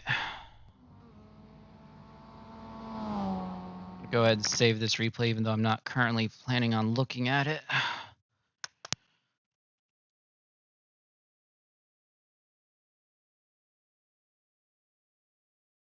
It's my first one on the stream, so I'm gonna see how I feel, like whether I feel more nervous because I have any sort of odd audience or anything, but you know. So you keep it in fourth for the turn leading up to corkscrew. Lift off at the dark mark just before the 2. Okay, so I'm roughly hitting the right. So you're just doing a lift off. You're not braking at all there. And turn in on the white line just after the 2. All right, I'll be looking at that. Yeah, because I mean, it feels like the corner itself is like a 4th gear corner, but if you hit it too slow, you gain time by being in 3rd because you actually have the acceleration to make up for hitting that corner too slow in the first place. And it's one of those corners where if you don't hit the apex right, you're just off into the dirt, it seems like. So it's yeah, no braking on that corner. All right, because it definitely. I've been touching the brakes there, but I think I'm mostly touching it to try to get it to turn in more, which I think is probably a bad habit I'm getting from like motorcycles, because a lot of times you do want to brake to change the rake, and it makes your turn in easier. Yeah, that's a good point too. Although I've found I never seem to hit the sausage there, because I always find that I get just enough slide to never hit the sausage. That one, I don't worry about the sausage currently. Well, if I start hitting that sausage, I'll do it. But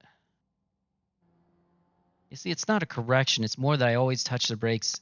If I'm finding that a lift results in understeer, going into a corner, I usually touch the brakes just a hair, and it's probably that I'm just not turning in slow enough because I'm probably jerking the wheel a bit too much to try to really get that turn in really, quote crisp. But I mean, I think it's probably just if I need to chill on the speed at which I turn in. If I have confidence, I'm not turning in fast anyway. So it should be about right. Let's see what it did to my safety rating. Probably helped my safety rating a bit, and probably probably boosted me on my I rating because I've been not getting the bit of rotation you need before the full turn in. Yeah, that's probably right. So like if I am getting a slight amount of rotation before, in other words, I'm kind of just like I'm just really jerking the wheel at turn in. And so I'm asking for rotation to happen like instantly, and that's not going to happen instantly.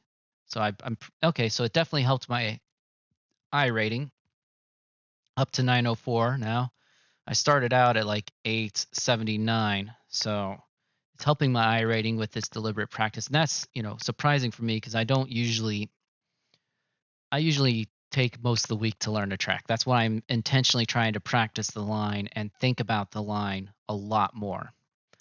Yeah, safety rating went up, but I'm not really looking for much results on that. Wow, that was actually a pretty safe field overall as far as licenses go.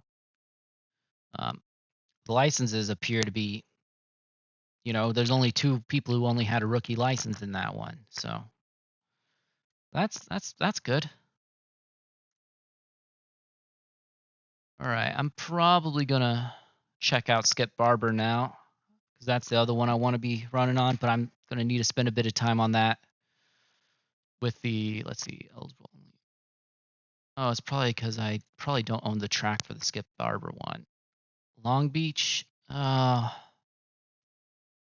don't know if I want to pay for Long Beach.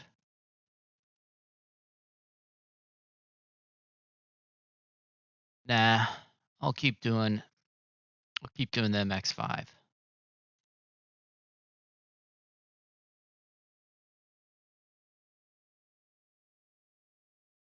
All right, let me take a moment here to see.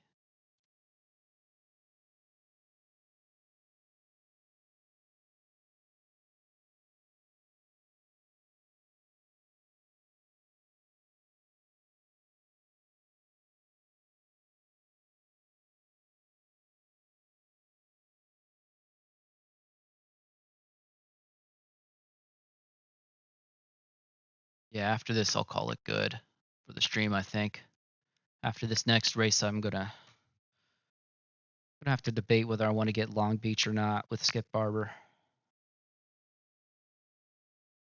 Played Long Beach a bit in Forza Motorsport 7, and it's it's it's not a hard track, but the walls. Yeah, that's like Sonoma. Last week with the Skippies, it was Sonoma. That was not an easy track to get sorted out. And I really liked it. I know that most people probably don't like it, but it was like there's that right at the start. You have that first turn off the straight is such a fast uphill left-hander that gets a little bit tight at it. You have to get way over there to have your apex for the second for turn 2, and the apex is like blind. You hit the apex and then you can see where your final turnout is. And then that leads into the next one, which is also another overhill apex that's pretty blind, and you have to be really late into that apex if you're going to survive it. Yeah, I liked the Sonoma track. Although it was hard for me on braking for that back section after you go down where you have the downhill far left turn, and then you have the double apex really slow right turn, and I always had trouble getting my braking sorted out in that. I got to where I wasn't locking it up at least, but it meant I was really slow in that section because I was, a slow turn when you are spending time at any amount of time, if your braking's done too early, it kills your time.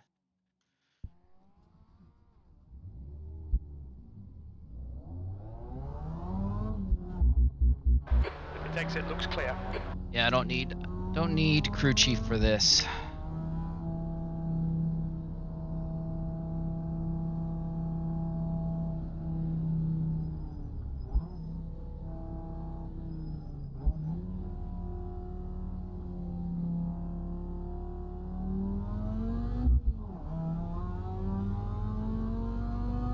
All right, I got a good gap behind, so I can take it easy and kind of do a siding lap.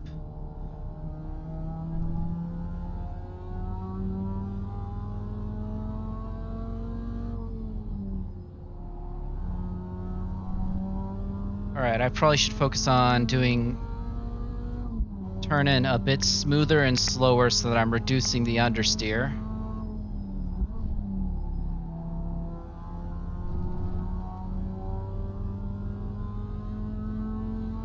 Especially for this one right here. I used brakes on this first one especially, but I'm gonna try that one without brakes and just a lift soon.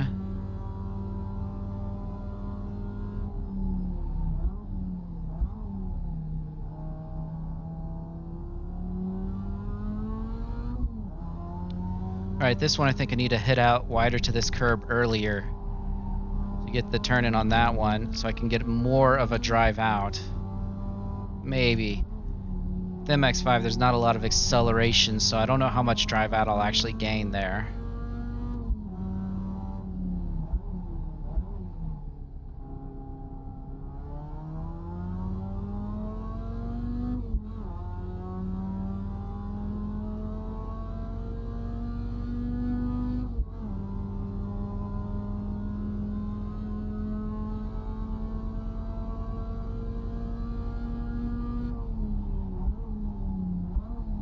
Did notice a bit of a lockup on the brakes there. That section, I do have issues with the brakes on it.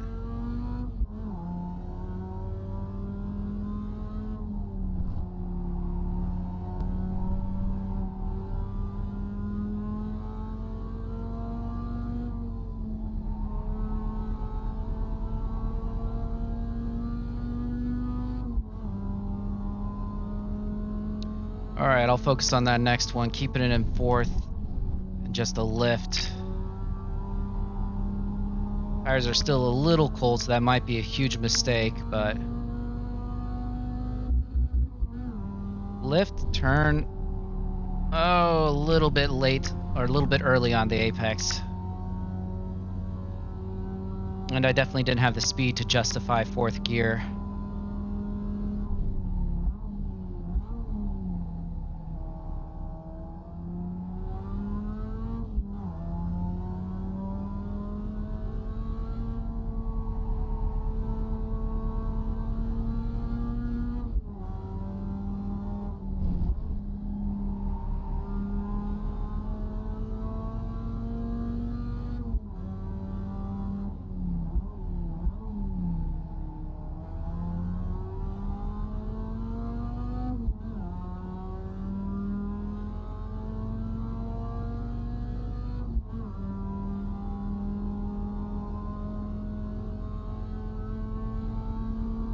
I need to focus on not locking the brakes. That felt all right. I don't know what to do about the line through this curve for now, so I'm just going to ignore it. Sorry.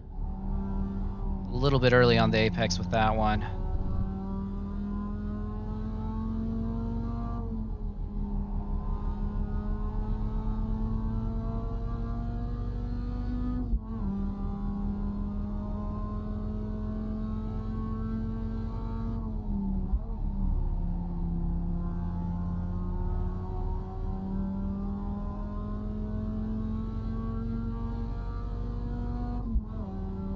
All right, lift, look, turn in. Okay, that was sort of all right.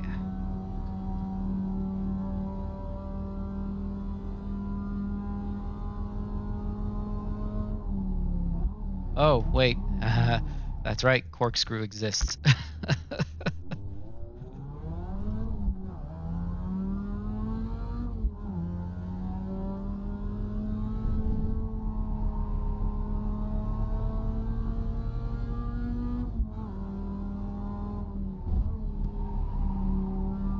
Yeah, it was an aggressive turn in, so I got understeer because of that. I'm spending too much time thinking about the previous corners.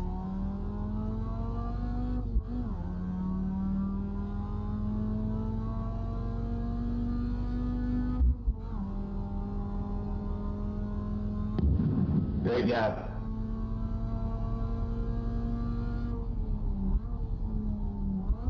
You gotta be kidding me.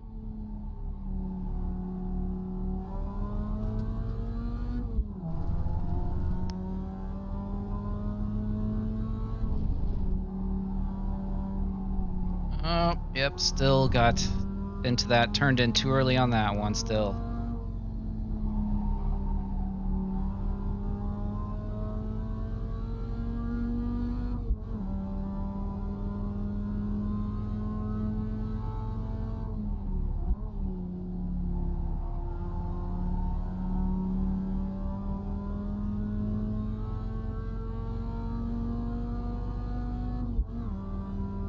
Lift, look. That is such a weird curve. I guess the camber is what makes it possible to take it so aggressively.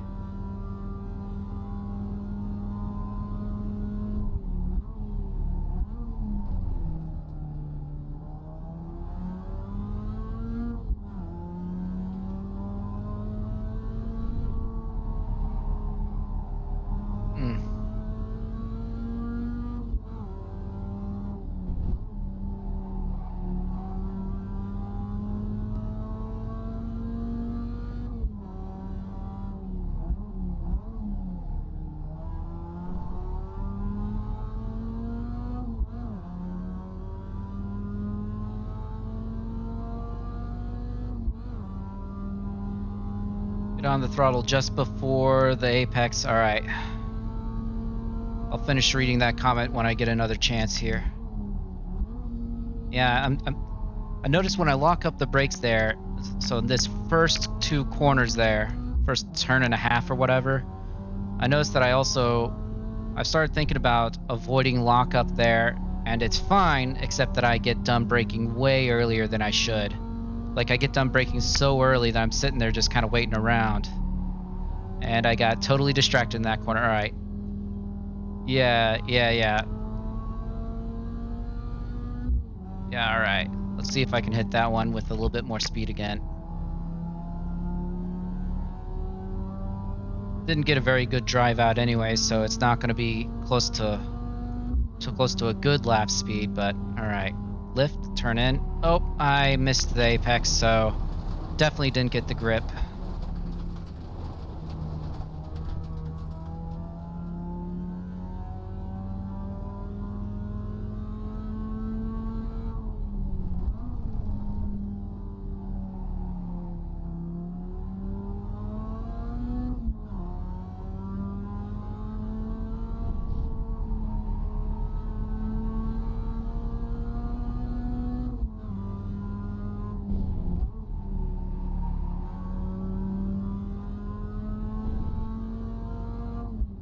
I'm using a Thrustmaster F430.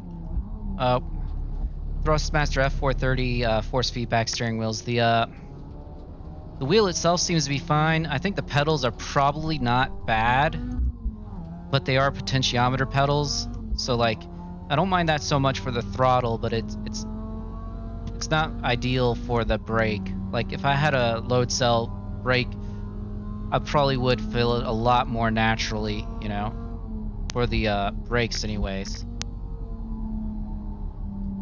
The force feedback feels fine on it.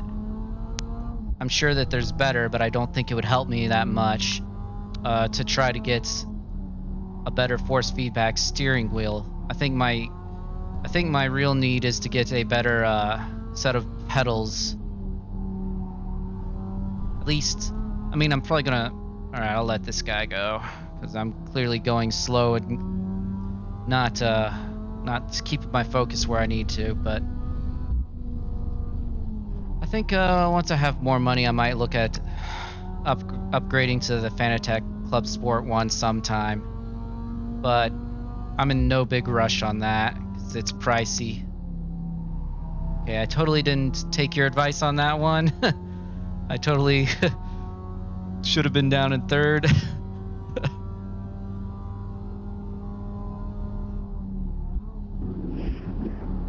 Good evening, fine people of iRacing.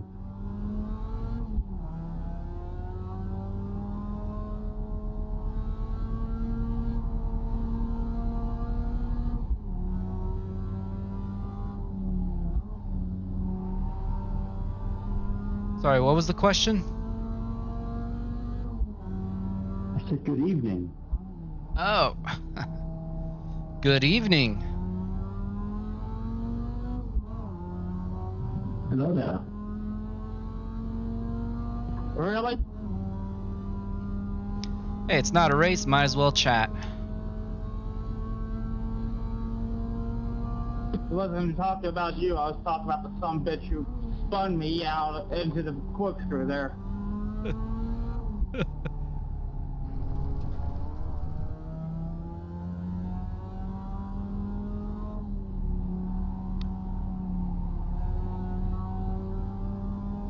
I debate sometimes about keeping chat on, voice chat on, Damn but bastard.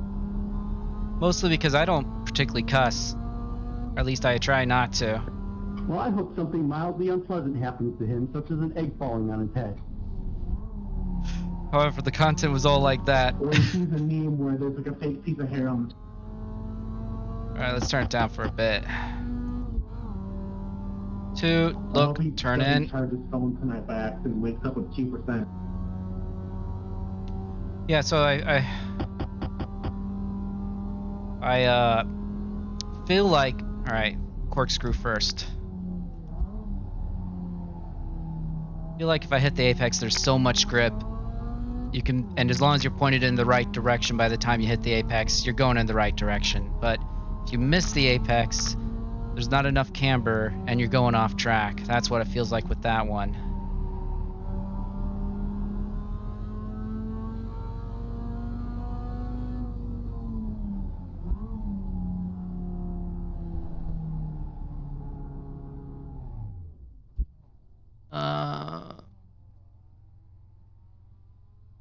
Yeah, I might do that. I might adjust the brake settings on it. I think you can adjust that in, well, you can fake it in calibration with iRacing at least. And I'm sure there's settings or other software that would let me adjust that. Because yeah, I do think that is at least get rid of the top 10%. 'Cause that's never useful.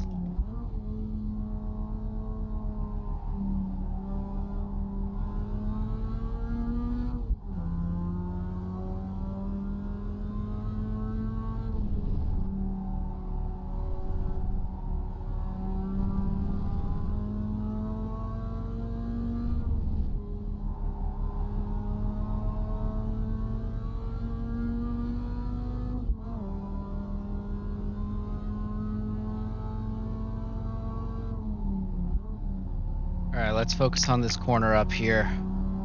Throttle on, carry it on. Up to fourth, look at two. When you see two, look for your internal. There we go, lift and turn in. Okay, that held that time, sort of. Good thing for you, Hog. We don't care about proper English. We only care about proper driving. Oh wait, we care about that. Why am I in this fucking team? Yeah, might as well go ahead and turn off voice. Language is the barrier, but time is the same no matter where you go. Alright, I'm getting followed too close, so I'll let them by as soon as I get a chance. Actually, I'm just going to drive through the pits on this one. Take a moment.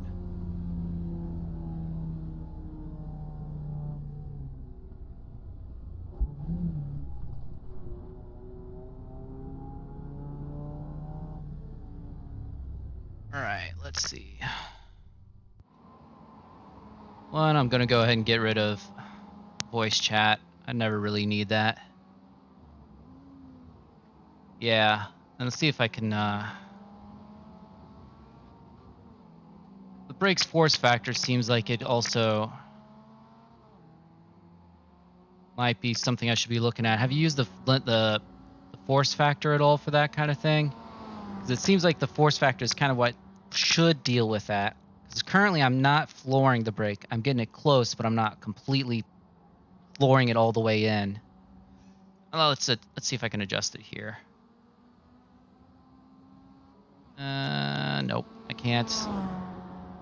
Can't change that one without throwing it off. So, gonna just take it up a tenth and see if it does anything better for me. That shouldn't throw me off too much anyway.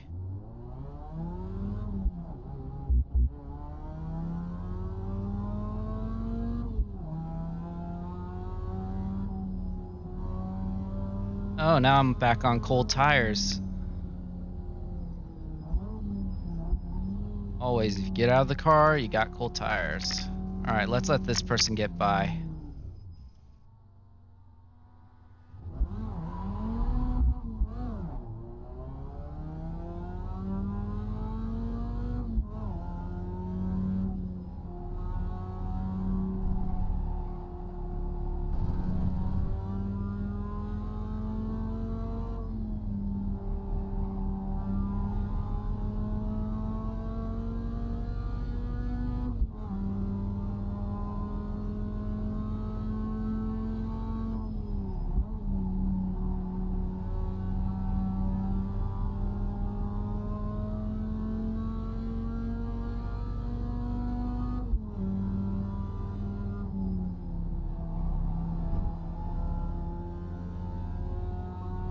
Yeah, but I was too slow to justify fourth gear that time.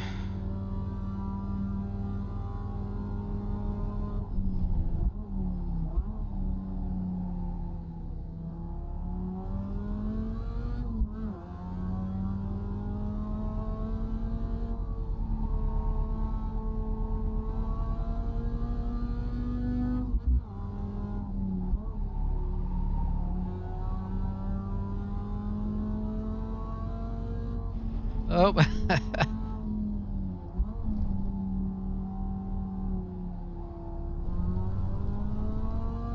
right, I'm going to do one more lap and then I'm going to take a moment for chat. And I don't like to be running straight from the warm practice tires straight into practice and then qualifying and all that and forget what cold tires are like. Yeah, I definitely am locking it up though. So maybe I need to be going the other way. No. Probably that the higher that number is, the more you can depress the throttle without locking up. That would make sense because a load cell pedal would be a lot easier to avoid locking up. So I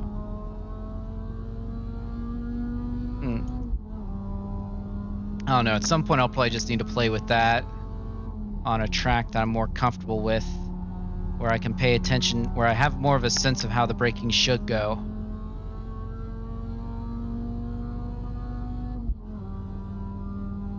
Lift, don't brake, lift. I hit that a little too fast, but I had to put slight brake on to correct my exit, but it was not bad.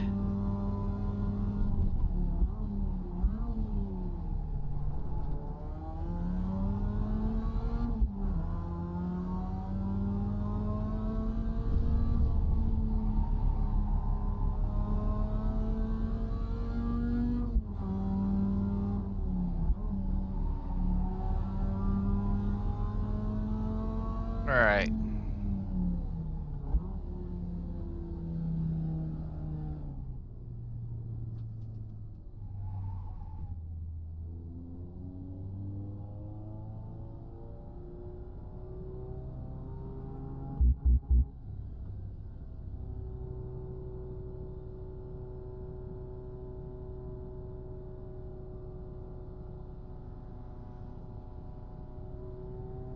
Is it just turn it?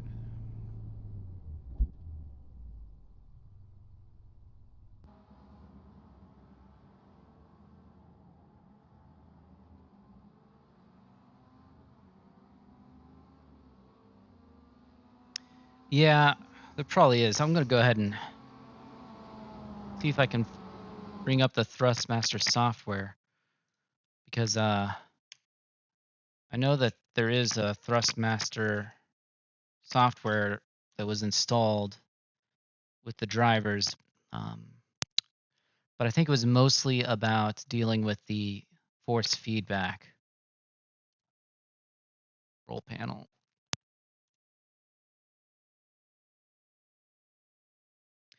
Yeah. So like, go ahead and do a new scene real quick, just.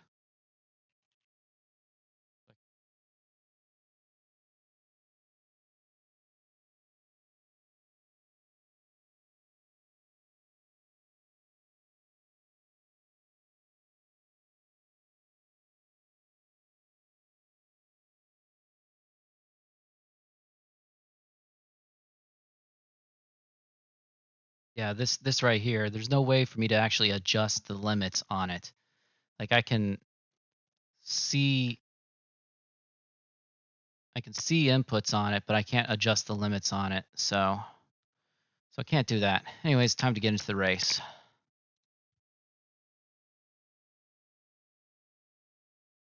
Come on, join. There's probably some third-party software that lets you do that though. That lets you like clip off part of the axis.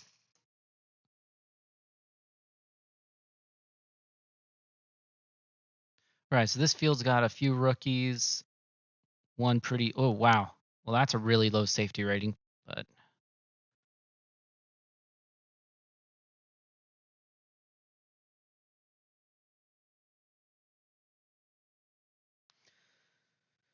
yeah, some rookies, but it shouldn't be anything too ridiculous. Come on, load up.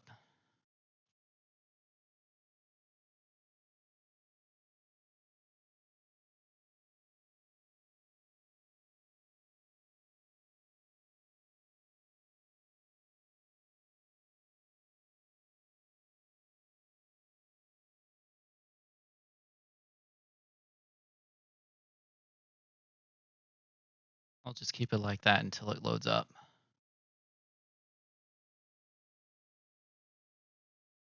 Yeah, I'll check that out.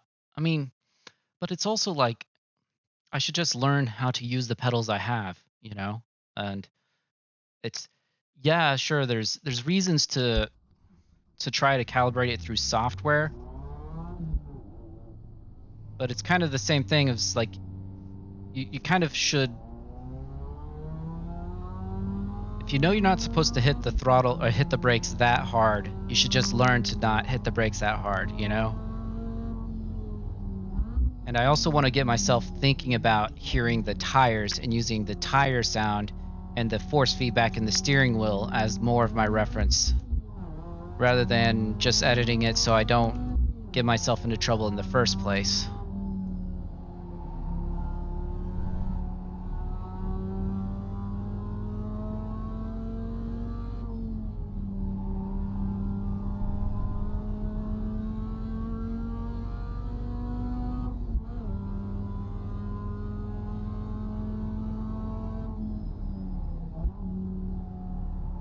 I think crew chief died.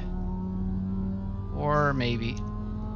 Less than a minute, 90 litres remaining. We're not seeing any significant tyre wear. Your brake temperature's okay. Yeah. Okay, crew chief is back.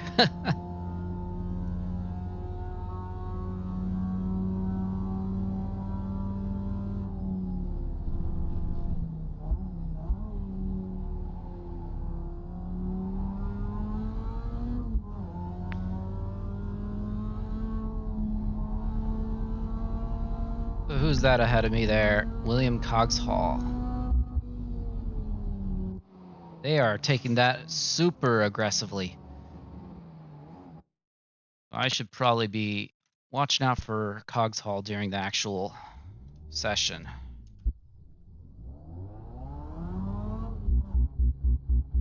The pit exit's clear. You've got 2 laps. Let's get this done.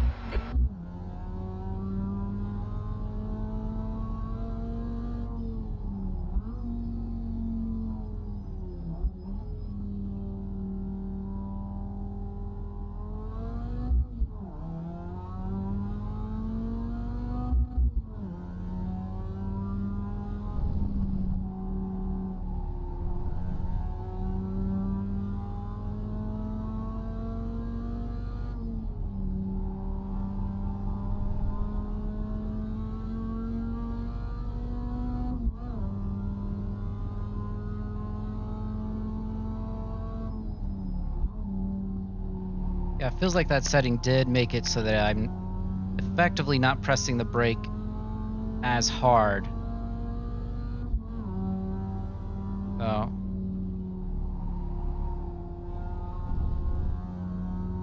So it's probably the way I should deal with it, is just do it from within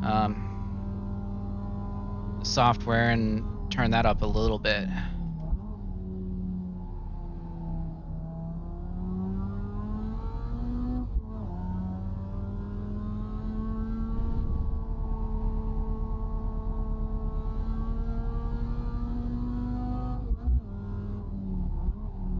Alright, hopefully that's got the tires at least warm enough.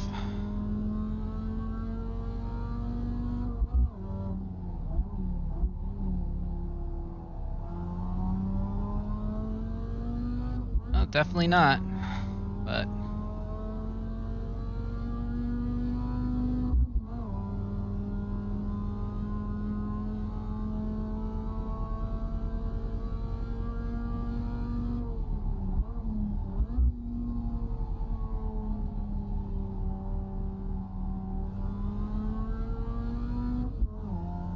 by the way, are my audio levels about right for the stream?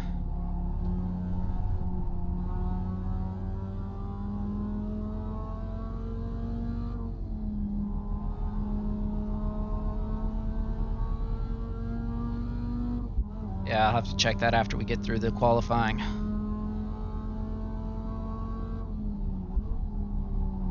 on, get turned in. Well, not exactly turned in, but it was some at least.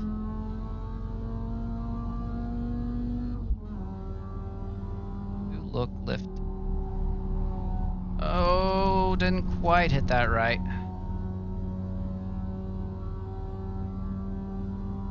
If I'd been a little tighter on the apex, that probably would have carried on, but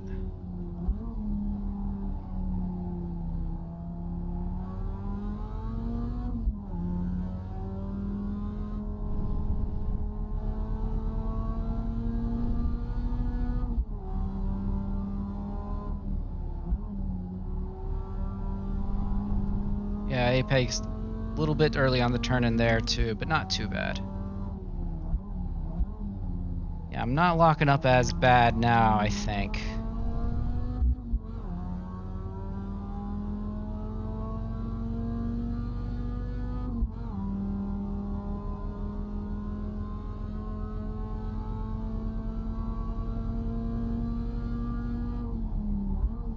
A little bit there, though. This corner is still the one that gets me to lock up the most.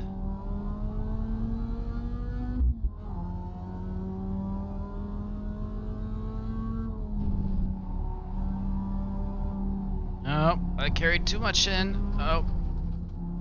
Okay, Adam, we need to watch these track limits.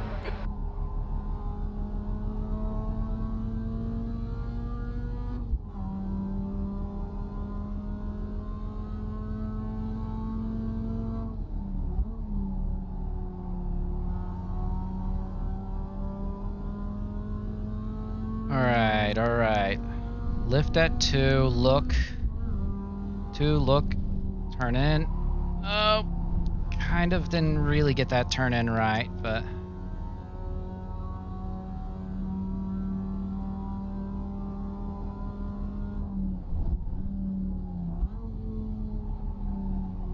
Yeah, well, I'm not locking up now, but I'm also less aggressive with my brakes, which is kind of... like I'm maybe not getting as much braking even as I did with the ABS on. Or with using the ABS. Which I'd rather just learn to get a little more aggressive with it and not hit the ABS, though.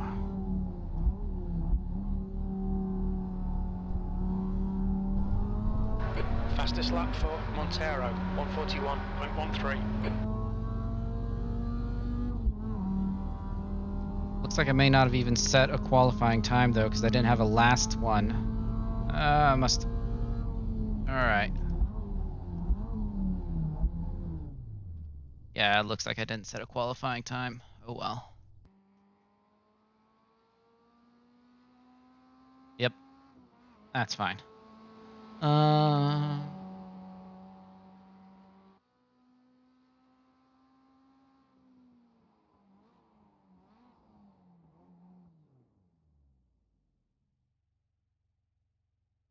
All right, I'll turn up my output a little bit from this side. I was just seeing it peak whenever I'd hit the throttle, but probably. Yeah, let me know if this is about right in the next one. I'm just going to go up 1 dB at a time.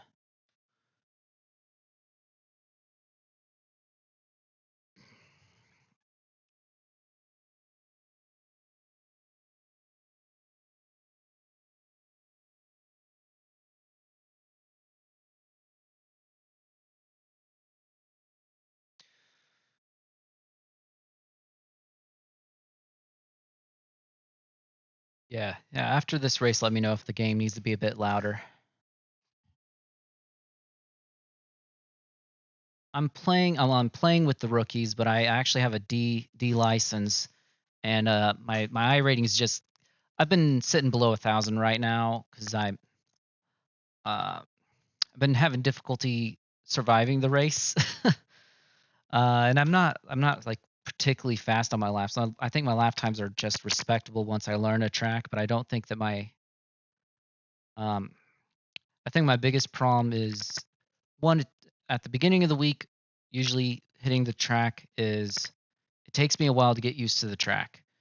And two, I don't always know how to judge how close to push other people in the races.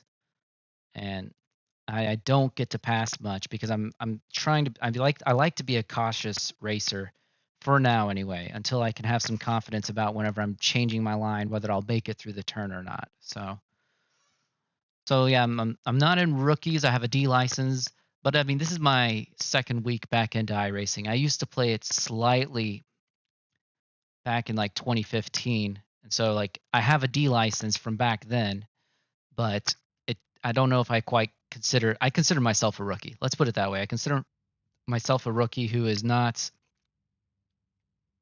the same as everyone who like punts everyone else all the time. I just feel like that's a lot of mindset issues with early people.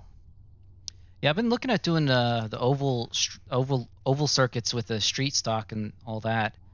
Like I never really thought I'd like it, and then I've kind of been getting into watching NASCAR, and I realized it looks like it's pretty cool. Plus, seeing Jimmy Broadbent get into it, I'm just like, actually, he's making it interesting.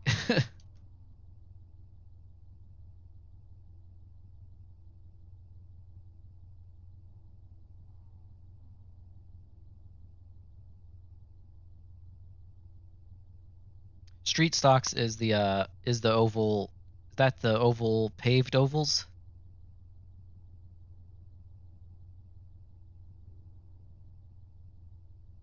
Yeah. Well, if you're still around after this race, I'd kind of be interested in hearing a bit about that because I kind of would like to know more about it. But I should stay focused on this for now.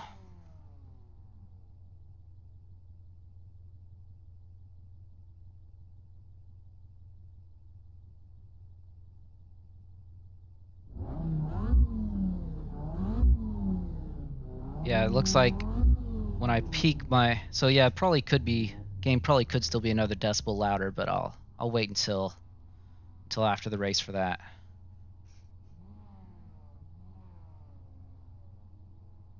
And crew chief is probably a hair too loud, but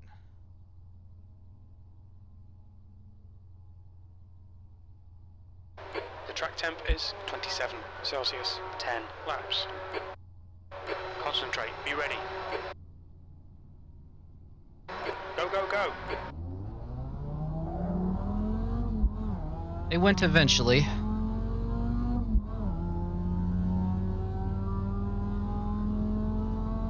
All right, I gotta remember cold tires for now.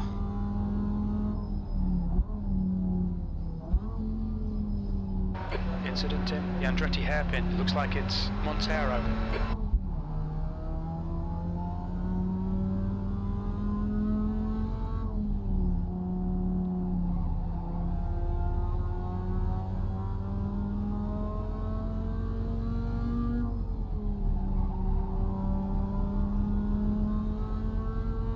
Nice one, Adam. Good start.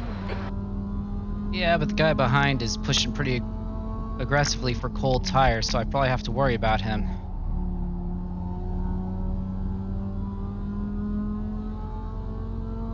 Alright, maybe he's settled in.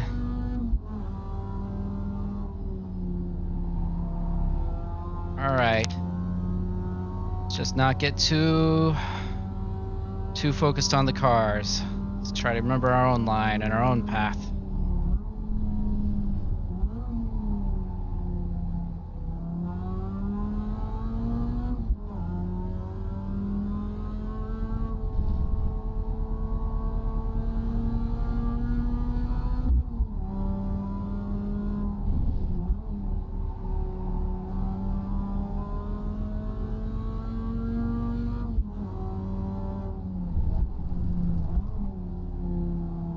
Yeah, adjusting the brake setting seems to have helped with locking up. It's either that it's helped with locking up or I'm just paying enough attention that I'm doing it less. Gap behind. 5. Oh no, I just can't hear you. Oh, carried a bit too much speed in there. Gap behind is 1 second. Gap ahead 1.2. Alright. Oh, I got on the throttle a little bit too early.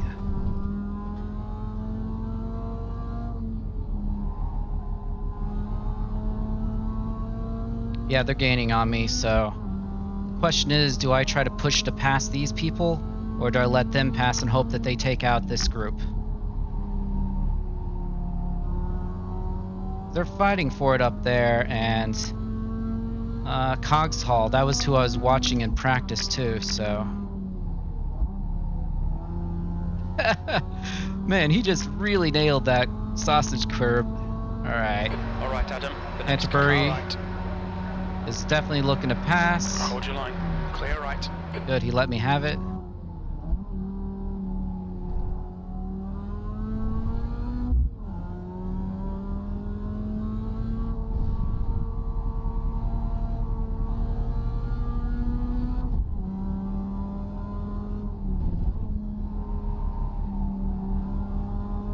Yeah, I need to modulate my throttle more instead of a little bit too much on and off. I need to be focused on modulating so I don't... The leader has just done a 141.45. Hopefully we're at least in the 140s after this lap. Come on. 144? Alright. Sector 1 is 0.8, off the pace. Sector 2 is 2.2, off the pace. Sector 3 is 0.6, off the pace. Come on. Alright, he's not trying to take that pass. Good.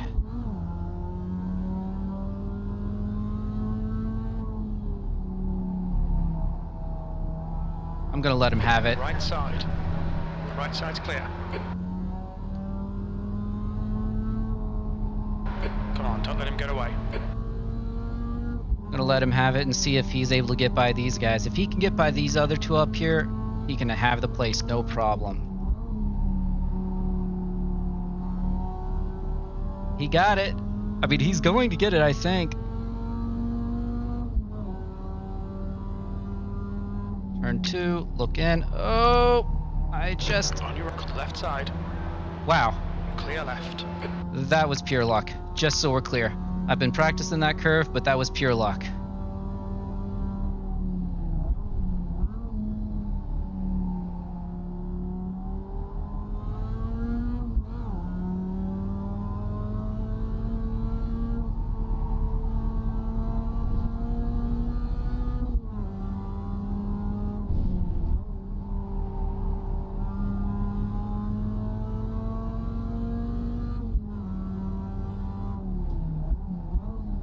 New fastest lap for Castagna, 140.36.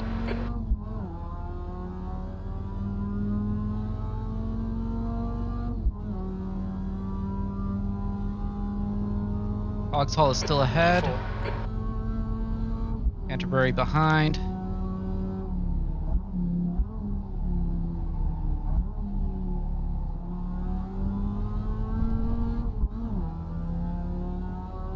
Alright, I like that. Sometimes it's distracting and sometimes it's very helpful to keep the pace meter or whatever you call it up.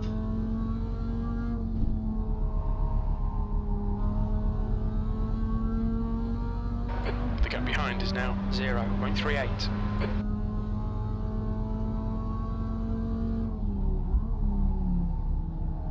Yeah, my defense is just On not your there. left. Clear left.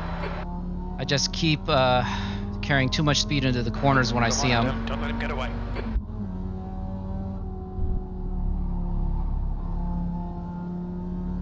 So I'm faster through that corner than pretty much anyone else that it looks like. But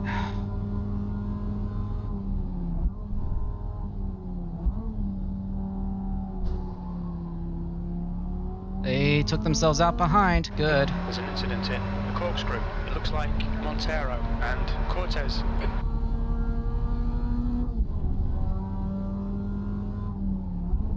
Oh, a little bit off.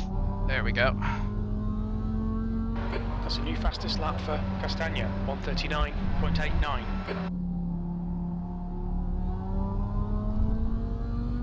Yeah, when I'm getting pushed from behind, I mess up and I go into the corners too hot because I'm worried about letting them have the inside line, or maybe I should defend the inside line and brake a little slower, but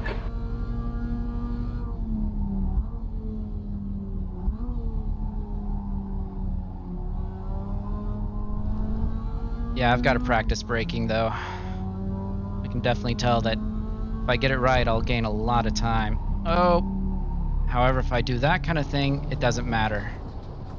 Keep it within the track limits.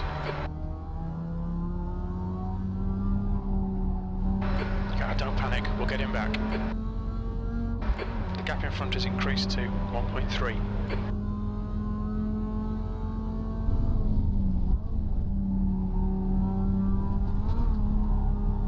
They didn't kill it on the sausage. Alright.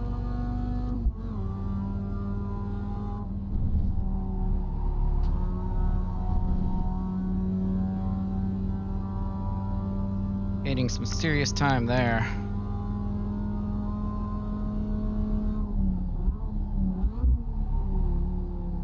But I locked it up going into the corkscrew.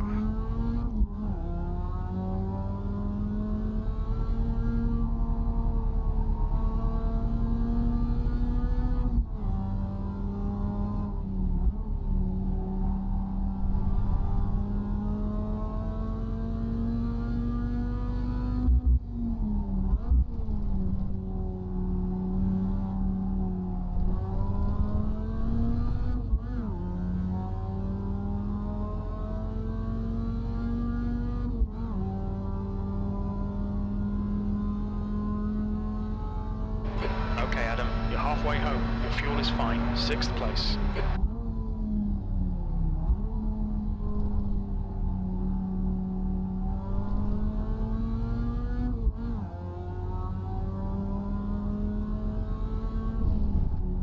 I probably shouldn't focus on braking in every corner. I should focus on practicing braking in specific corners on tracks for now. Because I definitely... There's some corners where braking just gains so much time, it's worth practicing and getting it right for that corner only. But I don't think I have the feel yet for doing threshold braking on all the corners, so...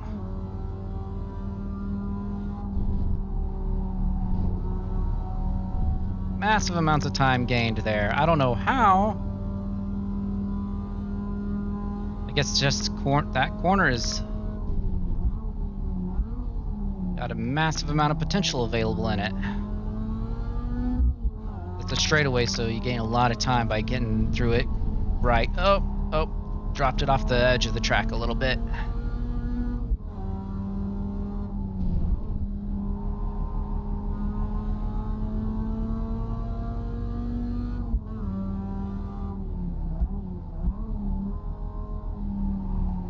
And I overshot that corner. Gap behind is not great. 2 seconds. I can't be affording to make those kind of mistakes. That's your quickest lap in this session.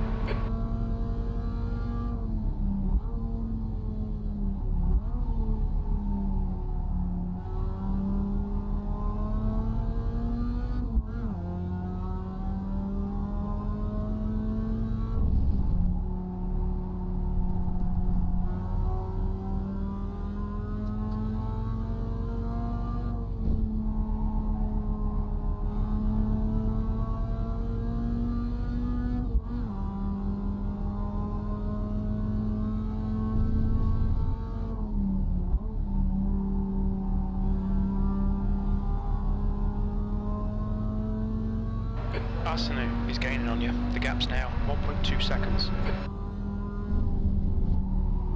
Oh no, that was just about off. The stewards have warned us about track limits. Keep it between the lines.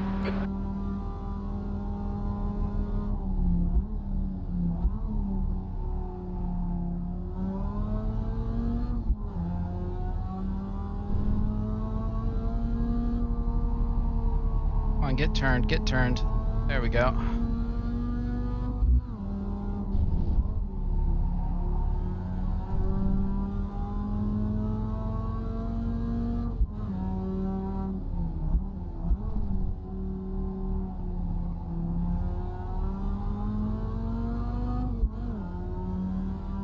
Yeah, the final corner and the last corner, or the first corner and the last corner are the ones where I have the most potential to gain time. He's got the inside line. I might as well just let him have it. Left side. Hold your line. Clear left. Bad luck, Adam. Come on, don't let him get away.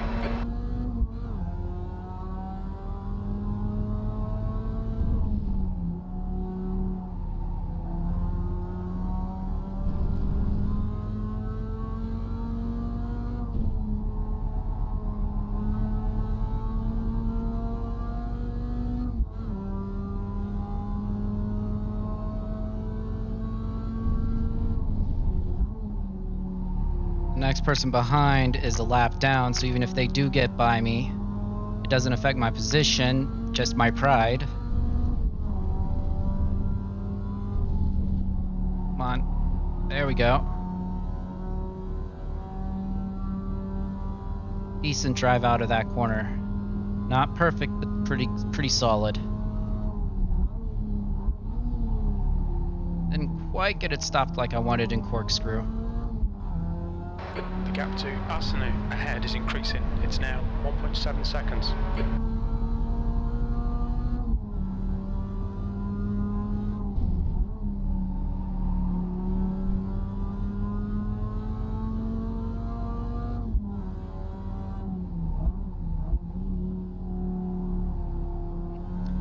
Yeah, I think that now that I'm not locking up as much, I'm losing time because I'm going slower much sooner than I expect. P7, 2 laps left.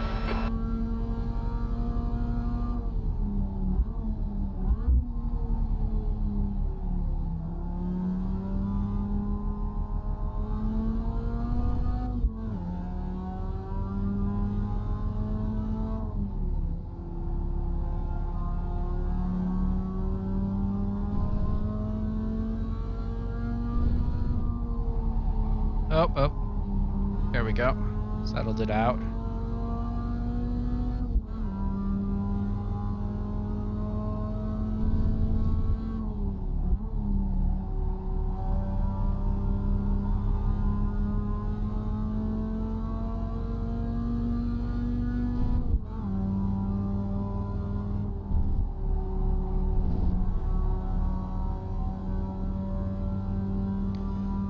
That was still, yeah, that corner's definitely getting better. At least I'm managing to be somewhat consistent on it. Castagna is now in the lead. New fastest lap for Castagna, 1:39.64.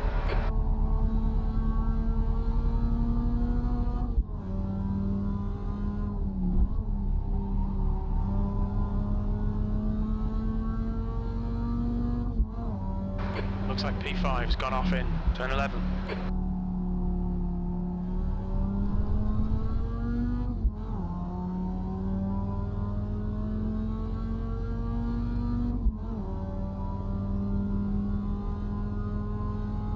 Last lap. Well,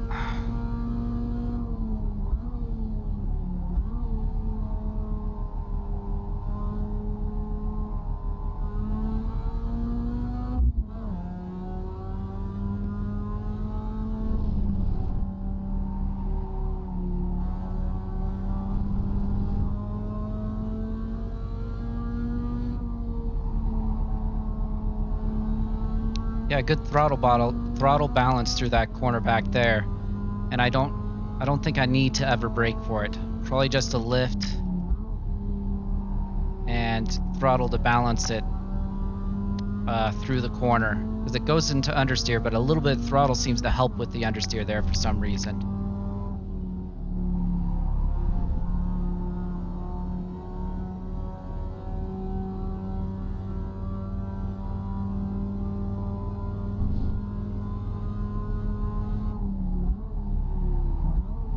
That one way too hot.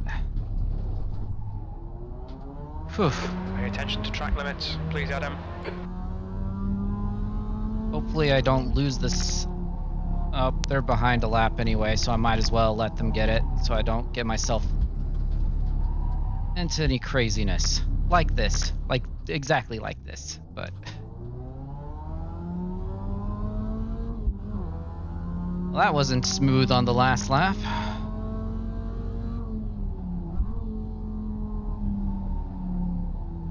Definitely not smooth. Man.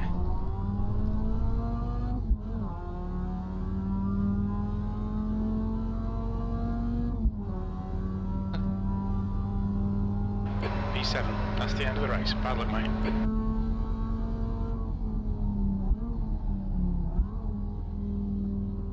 Yeah, but I mean,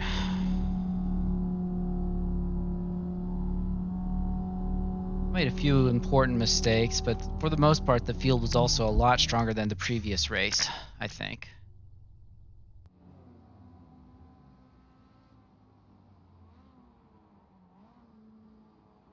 So I technically made up grid spaces, but yeah. All right, let's look at results in the other one. That's the practice.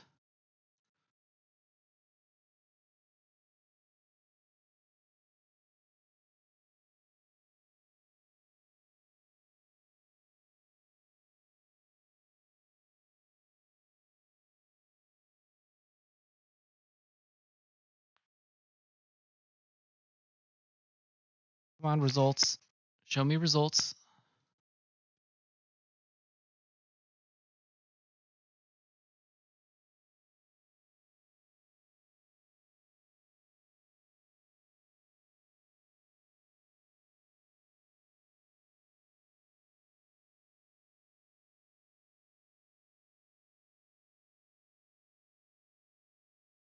There we go.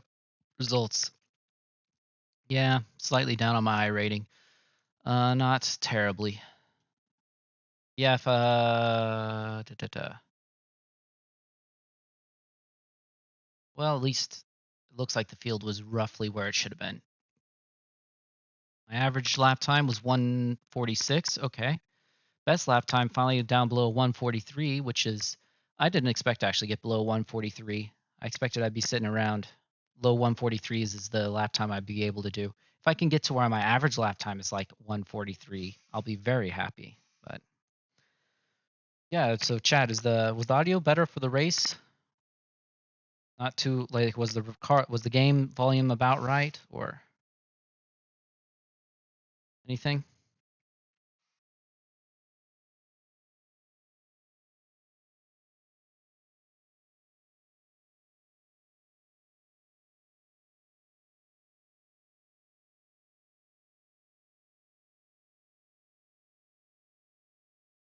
All right, well, let's go ahead and do the outro side of things.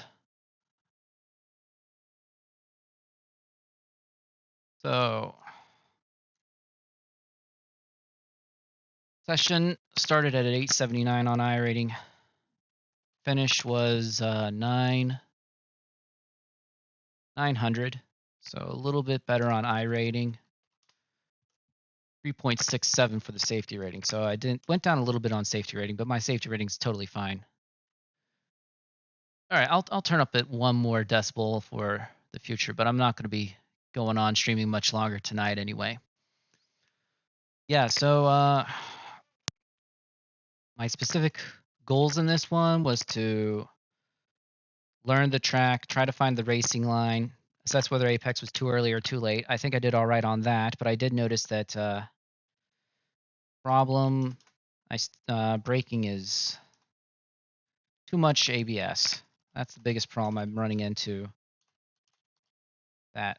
And turn 1, I'm also noticing I'm losing time with braking there. Because either I'm going in too hot, or either I'm using the ABS where I'm just losing time because I'm not slowing down as efficiently as I could, or I'm managing not to hit my brakes, hit the ABS too hard, in which case I'm losing time because I'm getting down to the speed I need for my corner way too early, so that I'm having to sit there at like 40 miles per hour or whatever for like 20 foot before I get into the corner. So I think that was the biggest problem, is that I have too much ABS and braking. So I'm losing time with braking, especially in turn 1. Apex on the final turn is still bad, but it's not. I don't know if there's anything I can really do about that. Yeah, Stetra, your advice on that corner was a lot of help. That definitely was where I was making up a lot of time compared to quite a few other people. So definitely was not a third gear. It was definitely a fourth gear. No brake even, just lift. And if you hit the apex right, it's great. And the good news is, at least once I hit the apex a little wrong with just a lift on the throttle for that corner, and I was able to settle it out with light braking past the apex before I went off track. So yeah, that's definitely the right way for that corner. And I think that's probably my assessment on this one. I think I only had one pass in both races, and in both races, that one pass was 2 cars where I just got lucky. So I'm not. Potential problems for the future. Not seeing passes. I don't think that's currently what I should be focused on.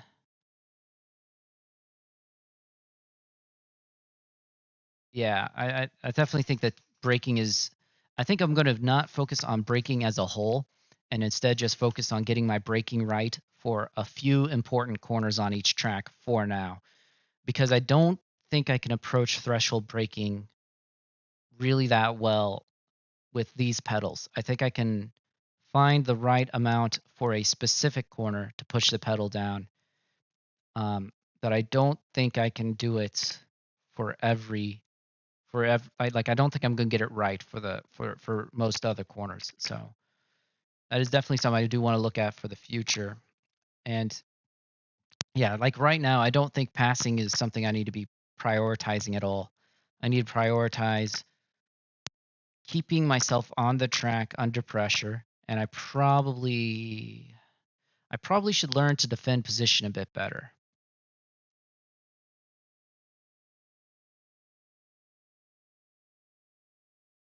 Yeah, I think that I'm still dealing with a little bit of focus issues in actual races. I went off a few times where I was clearly following the car ahead of me when I went off, where I was just following their line, and so I went off because of that. Um, so I think overall I'm making progress on the line, and probably next time I stream, I'm probably going to focus on trying to not give up positions to people behind me, because I let people by. I do that right now because I lose my focus so much during a race. So what I probably need to do is learn to assess whether the person behind me is going to hit me, or if there's someone who is safe enough that I can let them find the pass.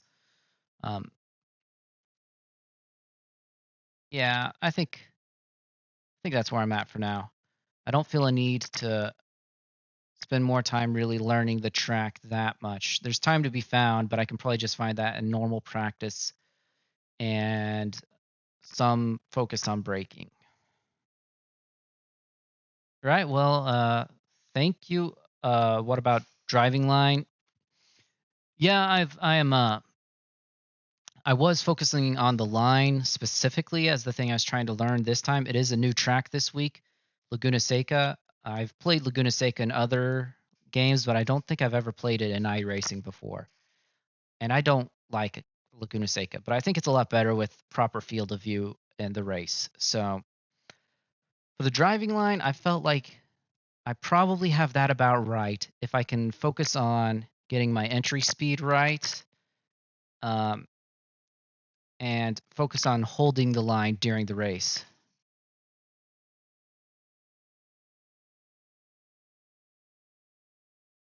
Yeah, I might, I might focus on. Yeah, it's all right. First, for the issue of braking, I think I do need to learn to brake better. I think I probably need to. I probably need to find out a way to set it up so I get a warning about hitting the limit, a visual warning, not just the audio warning. That way, I can get. I'm not able to ignore it because I'm worried right now. The reason I hit ABS a lot is because I'm ignoring it. I'm not. It's not like I'm losing time, and my mind is just like, no, you're not losing time. No, I'm losing time. So I need to make sure that I see that I'm not gaining time by pushing the brake harder. And so I think that if I can find a way to set it up so that I know when I'm hitting ABS and it's clear and obvious, so I can focus on it, then I'll try practicing my braking more. Also, as far as Laguna Seca goes, it is a good track. I'm starting to see that now. At first, I did not like it because going through that sort of double apex on T1/T2 or whatever it is, and through Andretti corner into that right-hander, I've often had issues with obviously turning in too early and going off the track coming out of that corner. That is something I'm not having as much issues with now because I'm starting to pay attention to the racing line and trying to assess each corner and actually find the apex of the corner. And I've never liked the corkscrew, but I think that was mostly because in other games I've played, my field of view was all messed up. And so it's just pure luck if you hit the corkscrew right. And yeah, I'm going through it slow right now, but it's at least somewhat consistent. And I'm only going off in the corkscrew whenever I come in too hot. So I need to make sure I got my braking zone sorted for the corkscrew. And then I can get through the corkscrew safely. I don't not necessarily quickly, but at least I can kind of get through it. It seems like you just come into that curb on the first curb you get, go around it and just go downhill.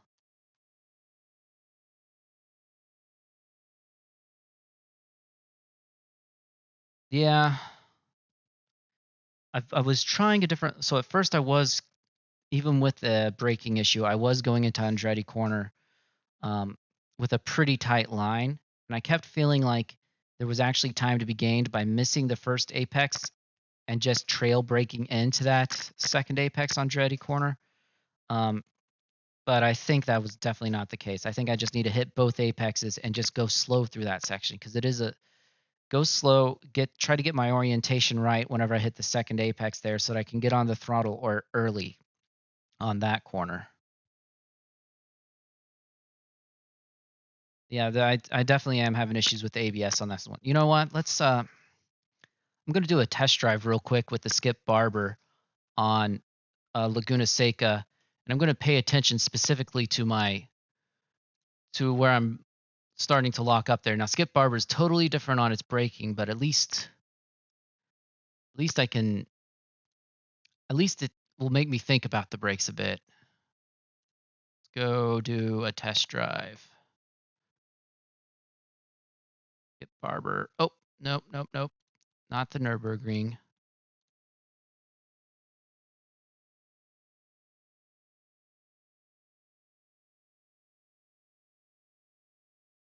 Where's Laguna Seca in this? Is it Mazda Laguna Seca? How do they list it in here? WeatherTech Laguna Seca. All right.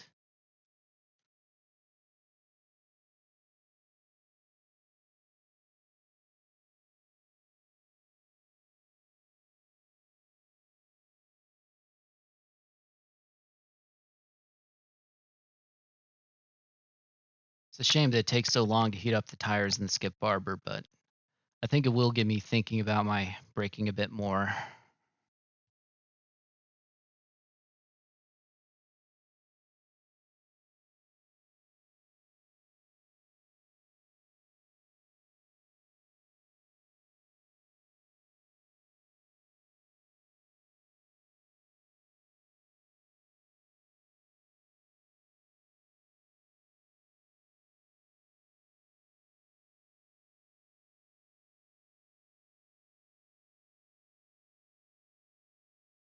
Come on, load up.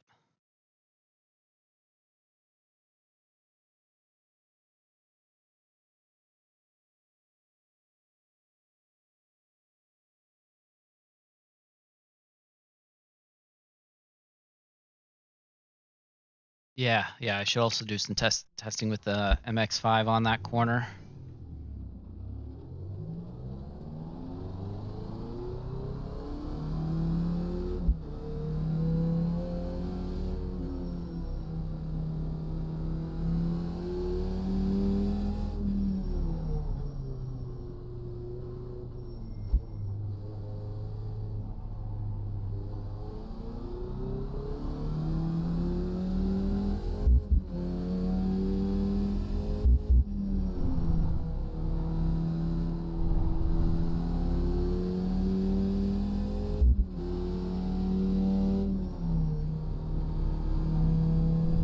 Interesting, I find the skip bar, well, without all the chassis around you, there's a lot more chance to see the apex in the skip barber.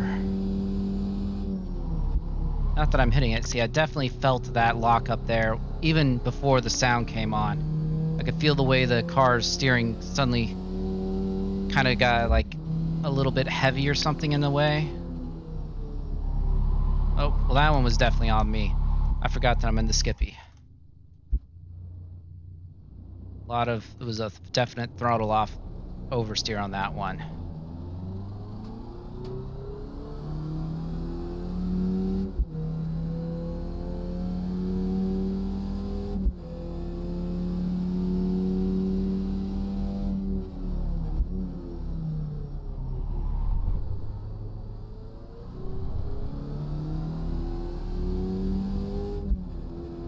I've never taken the skippy on this track, so I don't have any idea what the ideal line for it is, or the ideal gears for each corner is, but hopefully I can just use the line and try to find the feel again for it.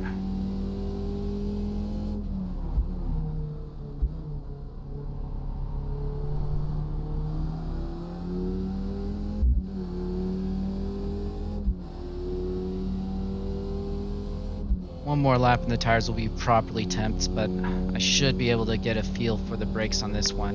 Coming in. It's also because the apex itself is hard to see there. Like, I can hear it, and at least I'm paying attention to its brakes when I do.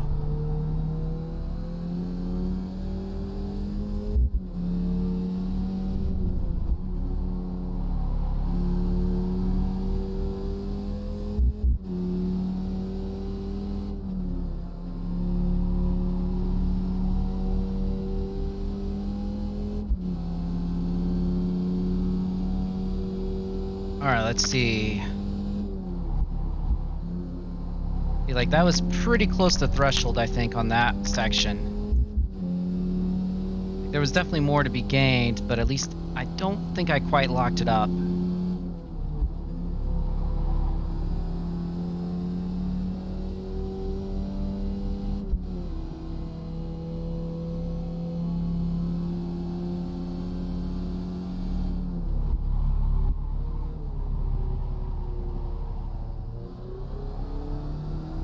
Like, I felt the rears start to lock up a bit back there but that was, I think, mostly engine braking lockup that was doing it there.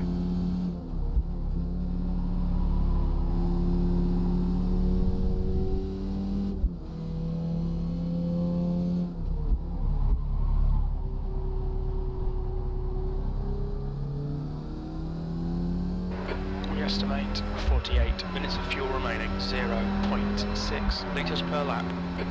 Yeah, that wasn't the button I meant to hit. That was a 145.42.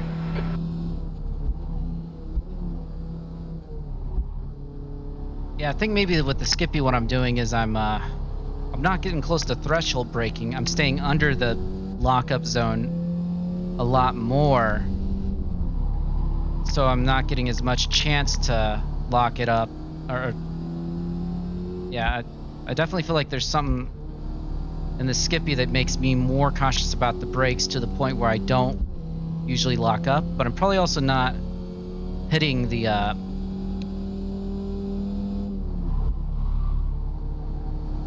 probably also not getting to the quite as much braking force as I should be able to get with it.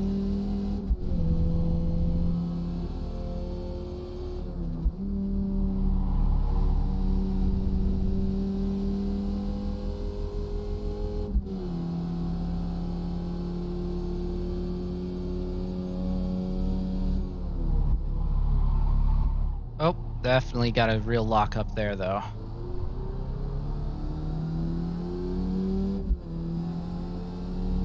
And that's definitely not the line.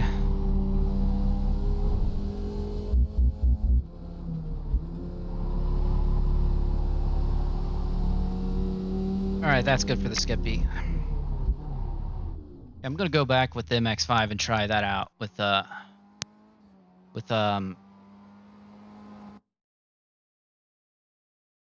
go back to the MX-5, try it out with trying to do 50% braking going into that corner.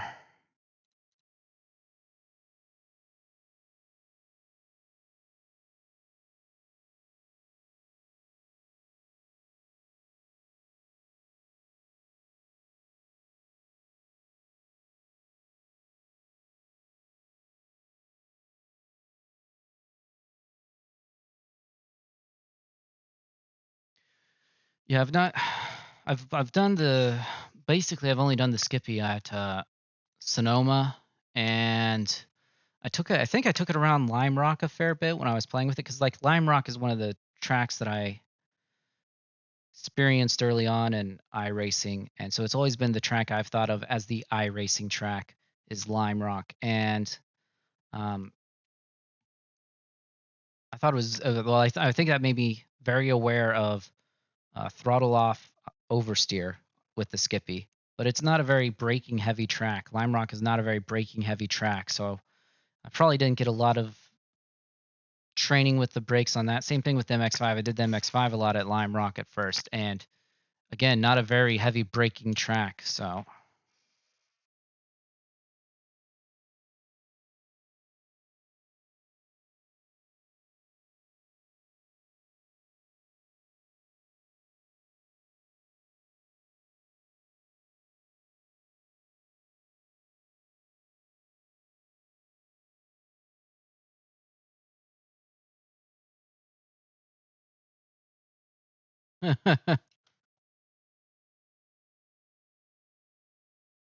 Yeah, yeah.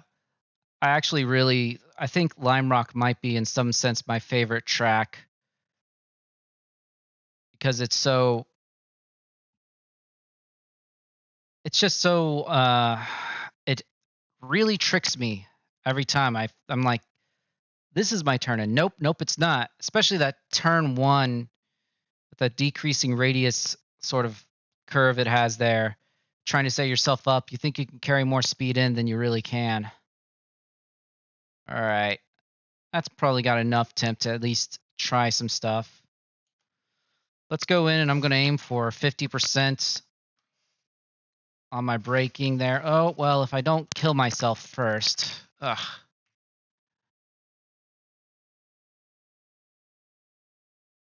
All right.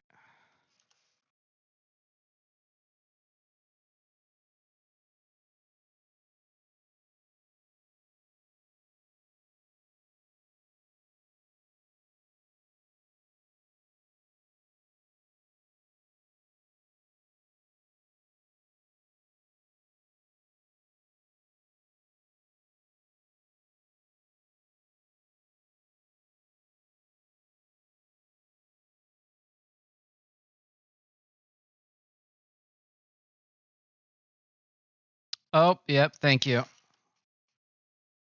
me change the scene. I forgot to change the scene. It'll take it a while, but there it goes. Now it's caught it. Yeah, my bad.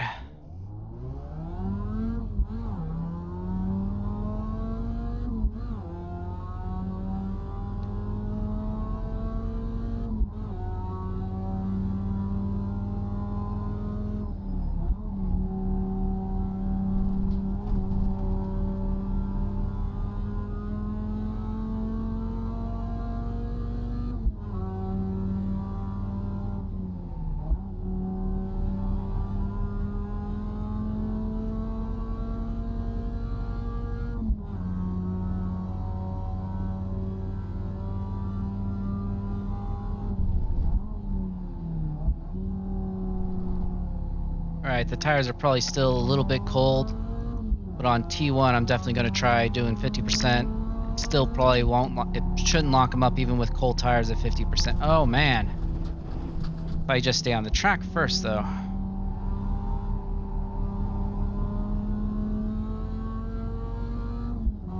Like here, focus. Yeah, so that's about 50% there, it looked like.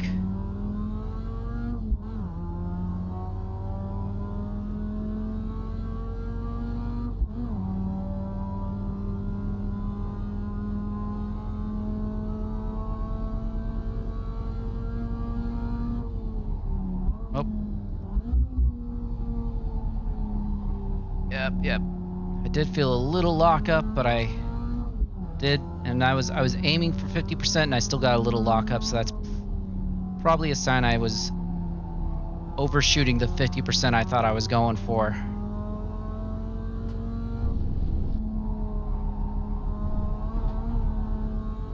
Yeah.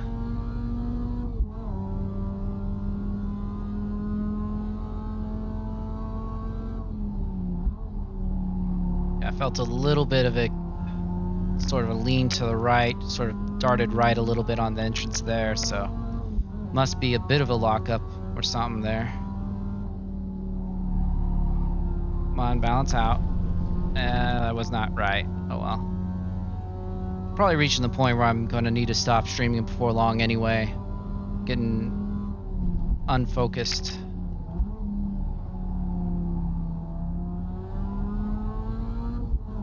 But I do want to see about that braking area there.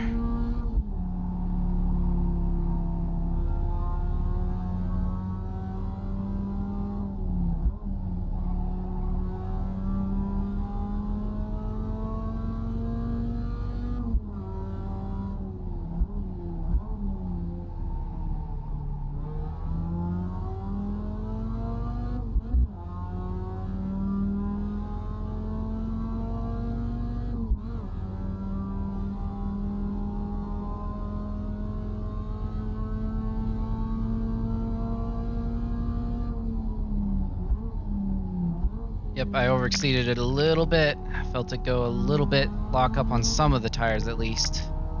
Don't think I got a 4.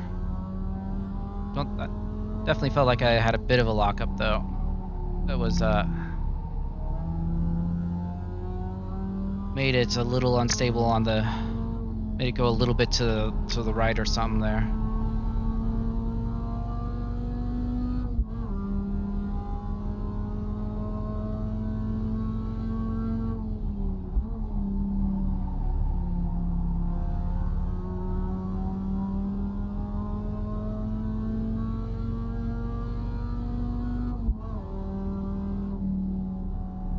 Definitely got that one wrong that time.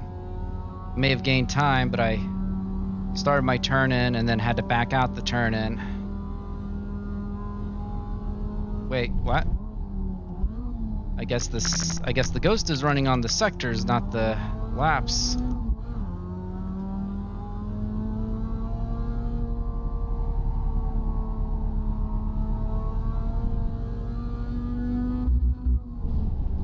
Or something weird.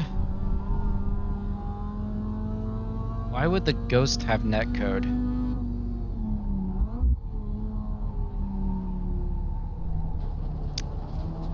Alright, now that is something I need to work on. The braking is something I want to work on, but I'm not currently focused enough to be able to do that. I think I've reached the point where I kind of have to call it good for now. So I will put in though that I need to practice turn 1 for braking. That's definitely where I'm feeling that I could gain some real experience in braking.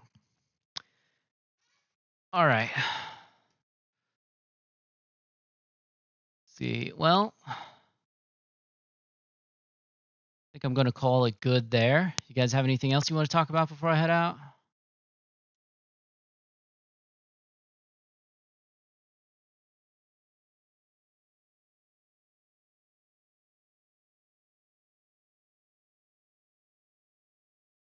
All right. Well, hey, thanks for watching my stream today. I like getting feedback from people. I'm intentionally trying to improve my racing, so I appreciate feedback, uh, especially from people who are willing to put in the time to watch a stream and then give in feedback. So it's yeah, I really appreciate, especially Stetra. I really appreciate the time you put in for kind of like talking me through that corner, and thanks a lot. I'll probably be back on streaming. Well, my plan is probably to go like Tuesdays stream for the new track. Probably won't necessarily stream during the week, and then come back like Saturday or something to see how I've progressed on the specific things I've been working on through that week. So I'm hoping to keep like where my iRacing score started at. Oh, I guess I should have probably kept track of my times. So I did around a 143 as a time I could hit more than once. So not reliably, but more than once. So I'm going to go ahead and make a note of that.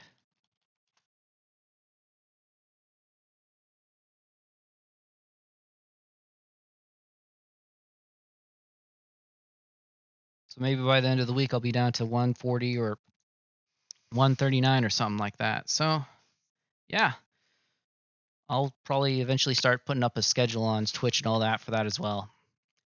Anyways, thank you a lot for watching. I appreciate it.